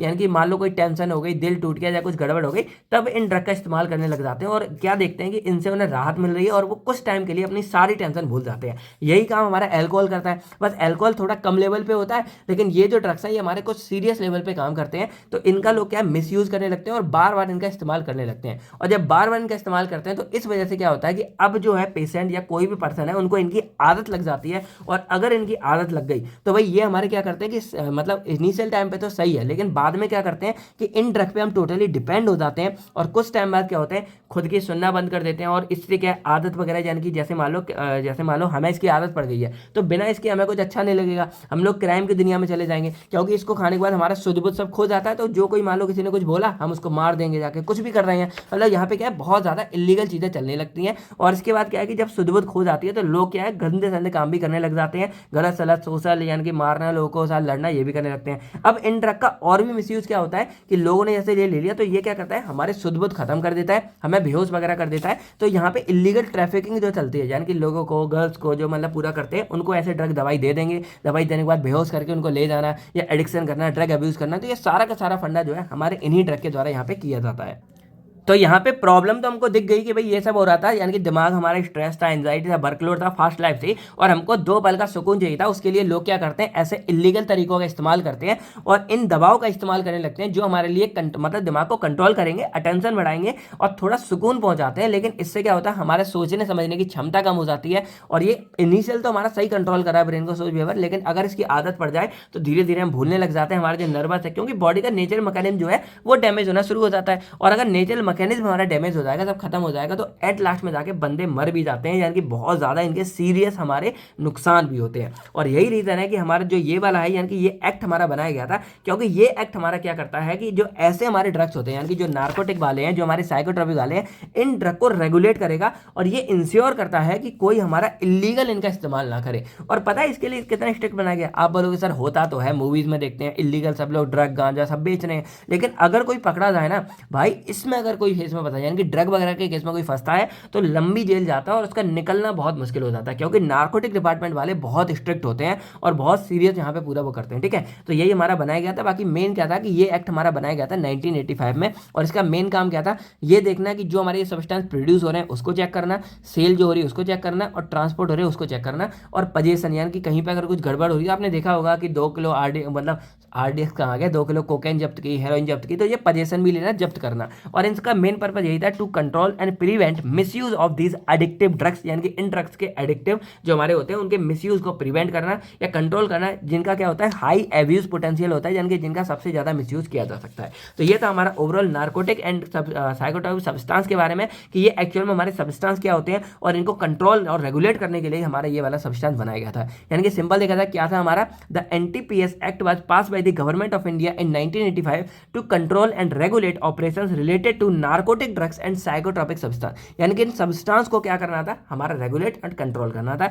बाकी यहाँ सीधी सीधी बात हमने कर ली है। अब इसके अगर ऑब्जेक्टिव के बारे में बात करें तो to prohibit and regulate the manufacture, possession, sale, transport and use of narcotic drugs and psychotropic substance, यानी कि ये जो हमारे ड्रग्स हैं, ये हमारे जो सब्सटेंस हैं, इनकी मैन्युफैक्चरिंग को रेगुलेट करना, और अगर गड़बड़ है तो रोकना। पोजेशन मतलब होता है कब्जा लेना, अगर कहीं कुछ इलीगल है। देन सेल, इनको देखना कि कौन कैसे बेच रहा है। देन ट्रांसपोर्ट करना, और यानी कि कोई ट्रांसपोर्ट कर रहा है तो क्या है, और इसका यूज कैसे हो रहा है, ये सब को हमारा रेगुलेट करना। Then to prevent drug abuse and illegal trafficking through strict legal control, यानी कि मान लो यहाँ पे क्या हो रहा है कि जैसे कोई इनका ड्रग का अब्यूज कर रहा है, अब्यूज मतलब होता है मिसयूज करना, और इनका यूज करके कोई अगर इलीगल ट्रैफिकिंग वगैरह कर रहा है, यानी कि बेहोश वगैरह करके, देन उनको भी क्या करना, यहाँ पे पूरा का पूरा मतलब प्रिवेंट करना और स्ट्रिक्ट लीगल एक्शन उनके खिलाफ लेना। Then to ensure medical and scientific use of such substance under licence, अब किसी ने अगर लाइसेंस ले रखा है और और वो मेडिसिनल पर्पज के लिए या साइंटिफिक यूज के लिए इनका इस्तेमाल कर रहा है, तो उसको भी इंश्योर करना कि ये हमारा सही से हो रहा है या नहीं हो रहा है। Then to implement international convention and cooperate with global drug control agency. अब जो हमारी ग्लोबल ड्रग कंट्रोल एजेंसीज वगैरह होती हैं,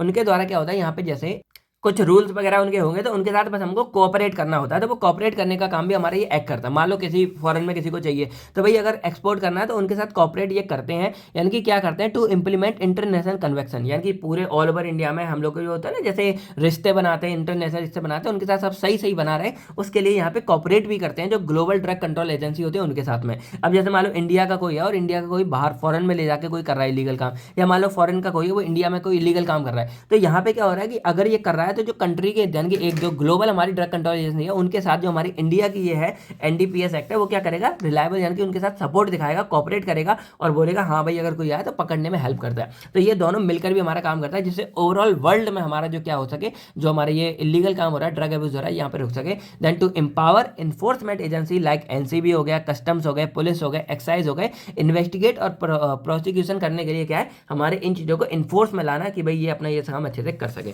तो ये हमारे ऑब्जेक्टिव हो गए। बाकी आपको डेफिनेशंस के बारे में बात करते हैं। तो अगर यहाँ बात करें हम नार्कोटिक ड्रग के बारे में, तो नार्कोटिक क्या होता है, बंदा मैंने बता दिया, कोई नेचुरल या सिंथेटिक सब्सटेंस होंगे जो हमारे सेडेशन को कॉज करते हैं, यानी कि जो बेहोश वगैरह होना होता है या हमारी नींद आना होता है, उसको दर्द वगैरह में राहत लेके जाते हैं और एडिक्शन की तरह। सिडेटिव और हिप्नोटिक वैसे तो हमारी नींद की गोलियों की तरह इस्तेमाल की जाती है, जैसे नींद आने में, लेकिन फिर भी कई जगह जो है किसी को बेहोश करने में भी इसका इस्तेमाल कर सकते हैं। अब it includes opium, poppy straw, coca leaf and their derivative, इन सबसे ये हमारे बनाए जाते हैं। जैसे मॉर्फिन है वो हमारा पेन रिलीफ के लिए इस्तेमाल किया जाता है, कैंसर पेशेंट हो गया या बहुत सीरियस पेन हो जाता है तब। देन हमारा साइकोट्रोपिक सब्सटेंस है, any chemical substance that affect the central nervous system, कोई भी सब्सटेंस जो हमारे सीएनएस को अफेक्ट करेगा, हमारे मूड को अल्टर करेगा, बिहेवियर को, परसेप्शन को चेंज करेगा, तो वो हमारा इसके अंदर आ जाता है। और ये जो हमारे लिस्ट होते हैं एनडीपीएस शेड्यूल के अंदर में, जैसे हमारा डायजेपाम है वो हमारा यूज होता है एज अ ट्रांसक्यूलाइजर की तरह, यानी कि एक तरह से एंटी एंजाइटी, किसी को ज्यादा एंजाइटी वगैरह उसमें हमारे ये ट्रीट करता है। देन आता है एडिक्शन वाला, तो अगर पर्सन कोई है वो फिजिकली एंड साइकोलॉजिकली डिपेंडेंट और नार्कोटिक ड्रग और अगर कोई जो पर्सन है वो अगर इन ड्रग पे डिपेंड हो जाता है, इनके बिना नहीं रह सकता, तो उसको हम यहाँ पे एडिक्ट बोलते हैं कि भाई वो हमारा एडिक्ट हो सका है। एग्जांपल मान लो कोई पर्सन है वो रेगुलरली कंज्यूम कर रहा है हेरोइन को या एलएसडी को, तो वो उसके लिए क्या हो जाएगा, एडिक्ट हो जाएगा और उसके बिना उसको कुछ भी अच्छा नहीं लगेगा।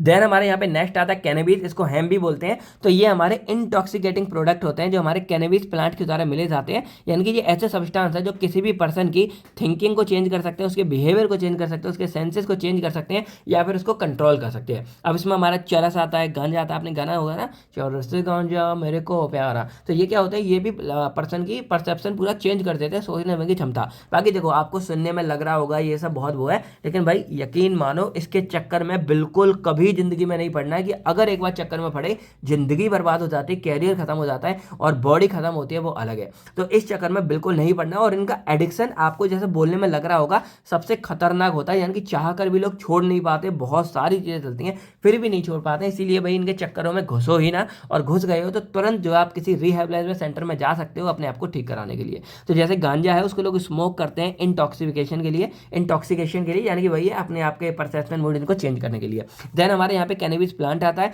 तो ये वो प्लांट है जिससे हमें कैनबिस ड्रग हमारे ऑब्टेंड होते हैं। अब इनकी जो कल्टीवेशन है वो हमारी प्रोहिबिटेड होती है, यानी कि कोई इनको उगा नहीं सकता विदाउट गवर्नमेंट लाइसेंस। अब जैसे हमारा फीमेल कैनबिस प्लांट है वो इलीगली हमारा ग्रो किया जाता है गांजा प्रोडक्शन के लिए, लेकिन अगर कभी गवर्नमेंट को पता चल गया तो भाई रेड पड़ जाती है। देन यहाँ पे आता है कोका लीफ। अब ये हमारे कोका प्लांट की पत्तियां होती हैं। अब excluding those from which all alkaloids have been remove, अब इसमें से क्या है कि इनको जो हम प्राप्त करते हैं बाकी एल्कलॉइड को हटा के तो हमें ये मिलता है। जैसे हमारा रॉ कोका लीफ है वो हमारे कोकेन को बनाने के लिए इस्तेमाल की जाती है, जो रॉ कोका लीव्स होती है, बाकी एल्कलॉइड्स वगैरह को यहाँ पे हटा देते हैं। देन यहाँ पे ओपीएम के बारे में बात करें तो ये हमारा ड्राइड लेटेक्स होता है जो ऑब्टेंड होता है हमें ओपीएम पॉपी प्लांट के द्वारा। अब इसमें नार्कोटिक एल्कलॉइड्स हमारे प्रेजेंट होते हैं, जैसे हमारा मॉर्फिन हो गया या कोडीन हो गया। अब ये लेटेक्स हमारा एक स्टिकी व्हाइट लिक्विड होता है। एग्जाम्पल जैसे ओपीएम का रो ओपीएम है वो हमारा इलीगली ट्रेड किया जाता है, ड्रग ट्रेड किया जाता है, किसके लिए, मॉर्फिन या और कुछ बनाने के लिए। देन हमारा ओपीएम डेरिवेटिव्स आते हैं, तो ये वो सब्सटेंस होते हैं जो केमिकली एक्सट्रैक्ट किए जाते हैं ओपीएम के अंदर से और इनको मेडिसिनली और एब्यूज इलीगली किया जाता है, जैसे हमारा हेरोइन हो गया, मॉर्फिन हो गया या कोडीन हो गया। देन ओपीएम पॉपी आते हैं, तो ये बेसिकली हमारे क्या होते हैं, जो प्लांट होते हैं जिसका नाम क्या होता है, पेपरस सोमनिफेरम। ये सब अभी हमने फार्माकोग्नोसी में पढ़ा था तो एकदम रिवाइज हो रहा है। From which opium is obtained, यानी कि ओपीएम ऑब्टेंड किया जाता है। अब cultivation is regulated by government licence, यानी कि गवर्नमेंट लाइसेंस के द्वारा ये कल्टीवेट किए जा सकते हैं। अब जैसे लाइसेंस है फॉर्म किया जाता है growing poppy opium for morphine production. अब किसी को मॉर्फिन बनाना है उसके लिए कोई इनको ग्रो करा है तो उनके लिए उनको लाइसेंस की रिक्वायरमेंट है। और लास्ट में आता है इलिसिट ट्रैफिक। इसमें क्या होता है, ये इलीगल कल्टीवेशन है या प्रोडक्शन है या सेल है या ट्रांसपोर्ट है या पोजेशन ऑफ नार्कोटिक या साइकोट्रोपिक सब्सटेंस है जो कोई यहाँ पे ले रहा है। अब जैसे स्मगल करते हैं लोग हीरोइन को अक्रॉस इंटरनेशनल बॉर्डर, ये भी हमारा इलीगल होता है। तो ये हमारी कुछ डेफिनेशन हो गई इसी नार्कोटिक के अंदर, यानी कि जो आपसे रिटर्न में होती है। अब हम बात करते हैं इस एक्ट के आने वाले मेन क्वेश्चन यानी कि narcotic and psychotropic consultative committee के बारे में। तो देखो मेन हमारा क्या था यहाँ पे, narcotic drugs and psychotropic substance consultative committee, यानी कि इसको शॉर्ट में हम क्या बोल देते हैं, एनडीपीएस, जो हमारा मेन था। बाकी कंसल्टेटिव कमेटी, अब ये जो हमारी कमेटी है वो एक सेंट्रल एडवाइजरी बोर्ड के द्वारा फ्रेम की जाती है under section 3 of NDPS act, यानी कि हमारी सेंट्रल लेवल की एक एडवाइजरी बोर्ड है जो गवर्नमेंट को पूरा एडवाइस करती है। अब ये हमारी बनाई गई है किसके अंतर्गत, एनडीपीएस एक्ट 1985 के सेक्शन 6 के अंतर्गत ये हमारी बनाई गई है। इसको ऑफिशियली हमारा कॉन्स्टिट्यूट किया गया था 1988 के अंदर में through the NDPS consultative committee rules 1988, यानी कि इस नाम से इसको बनाया गया था। अब यहाँ पे और बात की जाए तो ये जो कमेटी है वो हमारी क्रिएट की जाती है सेंट्रल गवर्नमेंट के द्वारा, ये इंश्योर करने के लिए कि जो हमारे narcotic drugs and psychotropic substance को हम जो कंट्रोल कर रहे हैं उसके लिए हमको एक्सपर्ट गाइडेंस मिल सके। जैसे हम कोई काम कर रहे हैं, मान लो हम यहाँ पे कर रहे हैं, तो भाई हमको ऊपर से भी क्या चाहिए, नॉलेज चाहिए कि भाई हमको कैसे कंट्रोल कर सके। तो ये क्या करते हैं कि ये जो कमेटी है वो सेंट्रल गवर्नमेंट को ये बताती रहती है कि भाई हमारे जो नार्कोटिक ड्रग्स या साइकोट्रोपिक सब्सटेंस है इनको कैसे कंट्रोल करेंगे और कैसे पूरा रेगुलेट करना। तो ये सारा का सारा फंडा हमारा ये वाली कमेटी बताती है। अब it play a key role in policy making, coordination and international compliance, यानी कि जो हमारी पॉलिसी मेकिंग है, क्या कैसे बनाना है, फिर बाकी के साथ कोऑर्डिनेट करना है, जो इंटरनेशनल कंप्लायंस है वो सब में हमारा क्या ये मेजर रोल प्ले करती है, यानी कि यही हमारी होती है मेन कमेटी। अब बात करते हैं इसके कॉन्स्टिट्यूशन के बारे में, यानी कि कौन कौन मेंबर्स होते हैं। तो ये कमेटी हमारी अपॉइंट की जाती है सेंट्रल गवर्नमेंट के द्वारा। इसमें मेन हमारे होते हैं चेयरपर्सन, यानी कि जो मेन हो गए। इसके अलावा हमारी 20 मेंबर से ज़्यादा नहीं होते हैं और ये हमारे वेरियस फील्ड से लिए जाते हैं। जैसे हमारे कुछ लॉ फील्ड से लेंगे, कुछ मेडिसिन फील्ड से लेंगे, कुछ फार्मेसी फील्ड से लेंगे, कुछ इन्फॉर्मेस जो एजेंसीज होते हैं उनसे लेंगे, और कुछ हमारे इंटरनेशनल ड्रग कंट्रोल एक्सपर्ट होते हैं जो बाकी यानी कि बाहर के देशों के साथ भी पूरा करेंगे। अब ये जो मेंबर्स हैं ये हमारे या तो ऑफिशियल हो सकते हैं या कुछ नॉन ऑफिशियल भी हम ले लेते हैं, and are selected based on expertise. अपने अपने एक्सपर्टीज के बेस पे जो है इनको डिसाइड किया जाता है। बाकी इनके फंक्शंस के बारे में बात करें तो इनका मेन फंक्शन होता है कि ये एडवाइस करते हैं हमारे सेंट्रल गवर्नमेंट को on policy related to central regulation control regulation and provision of narcotic drug and psychotropic substance, यानी कि ये जो हमारे ड्रग्स है या ये जो सब्सटेंस है इनको कैसे कंट्रोल करेंगे, कैसे रेगुलेट करेंगे, और कहीं अगर कुछ गड़बड़ हुई तो कैसे उसको रोकेंगे, इसको एडवाइस करती है, यानी कि ये कमेटी हमारी सेंट्रल गवर्नमेंट को। देन ये सजेस्ट करते हैं अमेंडमेंट एंड इंप्रूवमेंट, यानी कि मान लो अगर लगता है कि ये जो हमारा एक्ट है इसमें कहीं कुछ रूल इंप्रूव करना है या कुछ अमेंडमेंट कुछ चेंज करना है तो उसको भी हमारी यही कमेटी सजेस्ट करती है, और हमारे ओवरऑल जो रूल्स होते हैं उसको ताकतवर बनाएगी, इन्फोर्समेंट बनाएगी और लीगल क्लैरिटी देती है। इसके अलावा ये पूरे इंडिया को यानी कि help India fulfil it's obligation under international drug controller treaty. अब जैसे मान लो फॉरेन के साथ मिलकर हमारी कोई ट्रीटी साइन हुई है कि यहाँ का कोई भी ड्रग उधर नहीं जाएगा, या उधर भी है तो आप लोग हेल्प करोगे, ये सब है, तो उसको फुलफिल करने के लिए भी हमारी ये कमेटी मेन होती है। अब ये प्रमोट करती है कॉर्पोरेशन विद ग्लोबल एजेंसी, यानी कि जो फॉरेन की एजेंसी है उनके साथ इंडिया के रिश्ते अच्छे बने, उसके लिए हमारी ये कमेटी रिस्पॉन्सिबल है। देन ये कोऑर्डिनेट बिटवीन इन्फोर्समेंट एजेंसी। अब जैसे ये क्या करती है कि जो हमारी एनडीपीएस एक्ट है, अब हमें पता ही जरूरत पड़ती है बाकी लोगों की, तो ये क्या करती है कोऑर्डिनेशन बनाती है हमारे पुलिस के साथ में, कस्टम्स के साथ में, एक्साइज ड्यूटी और जो हेल्थ डिपार्टमेंट होगा इनके साथ में, जिससे जो हमारा ड्रग का लॉ है वो पूरा इंप्लीमेंट होता रहे अच्छे से सारा, ठीक है। इसके अलावा ये सपोर्ट करता है public outreach campaign to educate citizen about the danger of drug abuse and legal consequences, यानी कि जो हमारे ड्रग वगैरह यूज कर रहे हो इसके क्या नुकसान है, यानी कि बॉडी में क्या नुकसान है, इसके अलावा लीगली क्या इस पे एक्शन हो सकता है, इन सब के लिए हमारी पब्लिक को क्या करते हैं, एजुकेट करते हैं। इसके अलावा review the effectiveness of rehabilitation and de addiction programme, ये जो हमारे प्रोग्राम चलते हैं जिनमें जिसकी शराब या कुछ और छुड़वाने का काम करते हैं, ऐसे ड्रग की लत छुड़वाते हैं, वो अच्छे से चल रहे हैं या नहीं चल रहे, उसकी इफेक्टिवनेस को चेक करने के लिए हम यहाँ रिव्यू करते हैं। Then encourage scientific research and public education programme to prevent drug abuse and promote awareness, यानी कि यहाँ पे क्या है कि साइंटिफिक जो हमारे रिसर्च है या पब्लिक पूरी एजुकेशन है, ये प्रोग्राम पूरे हमारे बनाए जाते हैं और उनको एनकरेज किया जाता है, जिससे हमारा जो ड्रग का अब्यूज हो रहा है यानी कि मिसयूज हो रहा है वो हमारा रुके और अवेयरनेस हमारी बढ़े। अब देखो यहाँ पे क्या है ना, मोस्टली आपको ये समझ आ रहा है कि ये जो एक्ट है हमारा पूरा, ये लोगों को डराने के लिए बनाया गया है कि आपको क्या लीगली हो सकता है, लेकिन डराने के लिए इसलिए बनाया गया क्योंकि लोग जो आपने सुना होगा एक लातों की बहुत बातों से नहीं मानते, तो वैसा ही कुछ है। तो जब यहाँ पे ये डर दिखाया जाता है उससे लोग समझते हैं, लेकिन इसका मतलब ये नहीं है कि ये जो हमारे हैं इनको सिर्फ ऐसे ही, इसका बॉडी में अभी बहुत ज़्यादा नुकसान होता है और स्टार्टिंग में तो मजे आते हैं लेकिन बाद में एडिक्शन हो जाती है खतरनाक वाली, बच नहीं सकते, और जितना ज़्यादा यूज़ करोगे पॉइजनिंग, क्योंकि भी आपको बताइए ये ड्रग हमारे क्या थोड़े जहरीले टाइप, मतलब अच्छा है लेकिन अगर ओवरडोज हो जाएगा बॉडी में जाके तो नुकसान कॉज करेगा, और अगर ज़्यादा ओवरडोज हो जाएगा तो इस वजह से डेथ भी हो जाती है। तो केवल ये नहीं है कि गवर्नमेंट रोक रही है, खतरा है इसलिए सिर्फ छोड़ो, ये आपकी बॉडी के लिए भी बहुत नुकसानदायक है इसलिए इसको छोड़ो। तो ये था हमारा पूरा नारकोटिक एंड मतलब नारकोटिक कंसल्टेटिव कमेटी के बारे में, एनडीपीएस कमेटी, जो हमारा मेन था पार्ट वो हमने यहाँ पे अच्छे से कर लिया है। अब हमारे यहाँ पे नेक्स्ट छोटा सा पार्ट आता है cultivation and production of opium के बारे में, यानी कि अगर ओपीएम की हमें खेती करनी है या प्रोड्यूस करना है तो कैसे करेंगे। तो अंडर द एनडीपीएस एक्ट, जो हमारा एनडीपीएस एक्ट है उसके अंतर्गत cultivation and production of opium is strictly regulated by the central government. इसको स्ट्रिक्टली रेगुलेट किया जाता है और केवल जो लाइसेंस फार्मर होते हैं, जो अथॉरिटी एजेंसीज होती हैं, वही सिर्फ हमारे ओपीएम पॉपी या एक्सट्रैक्ट ओपीएम को बना सकती हैं। आपने सुना होगा बिडिंग होती है तो लोगों को लाइसेंस मिलता है, लोग बहुत महंगे महंगे रुपए लगाते हैं इनको ग्रो करने के लिए, तो ये उन्हीं को केवल लाइसेंस देते हैं। देन सेक्शन 8 एंड 10 ऑफ जो हमारा एनडीपीएस एक्ट है वो प्रोवाइड करता है cultivation of opium poppy without a licence. अगर लाइसेंस नहीं है तो कोई भी बंदा इसको मतलब उगा नहीं सकता, ऐसा नहीं आपका मन किया तो आप इसकी खेती कर रहे हो, अगर लाइसेंस है तभी आप सिर्फ इसकी खेती कर सकते हो। और यहाँ पे क्या था the central bureau of narcotic, जो हमारी सीबीएन होती है नार्कोटिक की मेन है, वो काम करती है अंदर department of revenue, supervise all cultivation, department of revenue. और ये क्या करती है, सुपरवाइज करती है सभी कल्टीवेशन को कि जो कल्टीवेशन हमारी हो रही है वो अच्छे से हो रही है या नहीं हो रही है। देन जो कल्टीवेशन है वो अलाउ होती है ओनली इन सिलेक्ट डिस्ट्रिक्ट, यानी कि मध्य प्रदेश हो गया, राजस्थान हो गया, उत्तर प्रदेश, इनकी जो स्टेट होती है, सॉरी डिस्ट्रिक्ट होते हैं, जो हमारे जिले होंगे, कुछ सिलेक्टेड डिस्ट्रिक्ट में ही हमारे अलाउ होता है, बाकी कहीं नहीं हो सकता। देन जो फार्मर है must obtain a licence every year. अब हर साल जो फार्मर्स होते हैं उनको लाइसेंस को अपना मतलब लेना पड़ता है, रिन्यू कराना पड़ता है। Then the area of cultivation is fix by the government, और गवर्नमेंट फिक्स करती है कि आप कितने एरिया में ये कर सकते हो। कई बार होता है लोगों ने गवर्नमेंट इतना फिक्स कर रही है, लोग सारे में बाकी में कर रहे हैं, तो भाई गवर्नमेंट इस पर वो भी करेगी और बंद भी कर सकते हैं, वो हम आगे बात करेंगे क्या हमारा ऑब्जेक्शन है और क्या हमारी पेनल्टीज है। देन यहाँ पे जो आफ्टर हार्वेस्टिंग, यानी कि जब सब कंप्लीट हो जाए तो जो ओपीएम डेटा है वो कलेक्ट किया जाता है, सोल्ड किया जाता है गवर्नमेंट को, यानी कि गवर्नमेंट को सोल्ड किया जाएगा एट अ फिक्स रेट, और गवर्नमेंट देन उसका बाद में लोगों को प्रोवाइड करेगी। तो ये हमारा होता है। देन अ फार्मर इन मेंडेस और एमपी, मान लीजिए जगह है तो वो ओपीएम पॉपी को मतलब पूरा ग्रो कर रहा है अंडर लाइसेंस एंड सेल कर रहा है लेटेक्स को सीबीएन डिपोट, यानी कि सीबीएन का द्वारा गवर्नमेंट को ही कर रहा है, यानी कि जो हमारे सेंट्रल ब्यूरो ऑफ नार्कोटिक होते हैं। अब ये डिपार्टमेंट ऑफ रेवेन्यू, यानी कि ये डिसाइड भी करता है कि कितना फिक्स रेट पे गवर्नमेंट इनसे ये खरीदेगी। अब ये तो पूरा हो गया, बाकी बात करते हैं कैसे क्या बनाना है। तो manufacturing, sale and export of opium, अब ये इतना ज्यादा लॉन्ग में नहीं आता इसलिए मैंने मेन आपको फंडा बता दिया क्या कैसे होता है, बाकी कैसे बनाना है शॉर्ट में देख लेते हैं। कि manufacturing of opium and its derivative like morphine हो गया, कोडेन हो गया, is allow only in government factories और लाइसेंस यूनिट, सिर्फ हमारी गवर्नमेंट फैक्ट्री में अलाउ होती है। देन जो private manufacturer is not allowed without special permission, बिना परमिशन के प्राइवेट मैन्युफैक्चर बना नहीं सकते। देन जो रिटेल सेल है is done through authorise medical store under strict prescription control, और ये सिर्फ और सिर्फ हमारे मेडिकल स्टोर से स्ट्रिक्ट प्रेस्क्रिप्शन पे मिलेगा, यानी कि पूरा बात बूत करने के बाद ऐसा नहीं है तुरंत मिल जाएगा। अगर कोई प्रिस्क्रिप्शन लेके भी आ रहा है तो उसको वेरीफाई करना पड़ेगा कि सच में ये है या नहीं है, ठीक है। Then export of opium and its derivative is permitted only by the government of India, हमारी जो गवर्नमेंट ऑफ इंडिया है उसी के द्वारा जो ओपीएम का एक्सपोर्ट है वो किया जा सकता है, और ऑथराइज चैनल के थ्रू, यानी कि गवर्नमेंट इंडिया की परमिशन लगेगी। Then India is one of the few country, यानी कि कुछ कंट्रियों में, मतलब जो कुछ कंट्री है उनमें से एक कंट्री है हमारी इंडिया, जिसको अलाउ है कि वो लीगली एक्सपोर्ट कर सकती है हमारे ओपीएम को अंडर यूएन कन्वेंशन, यानी कि जो यूनाइटेड नेशन की कन्वेंशन है उसके अंतर्गत इंडिया कुछ में कंट्री में से एक है जो इसको अलाउ भी कर सकती है। तो ये हमारा हो गया पूरा का पूरा cultivation and production of opium के बारे में।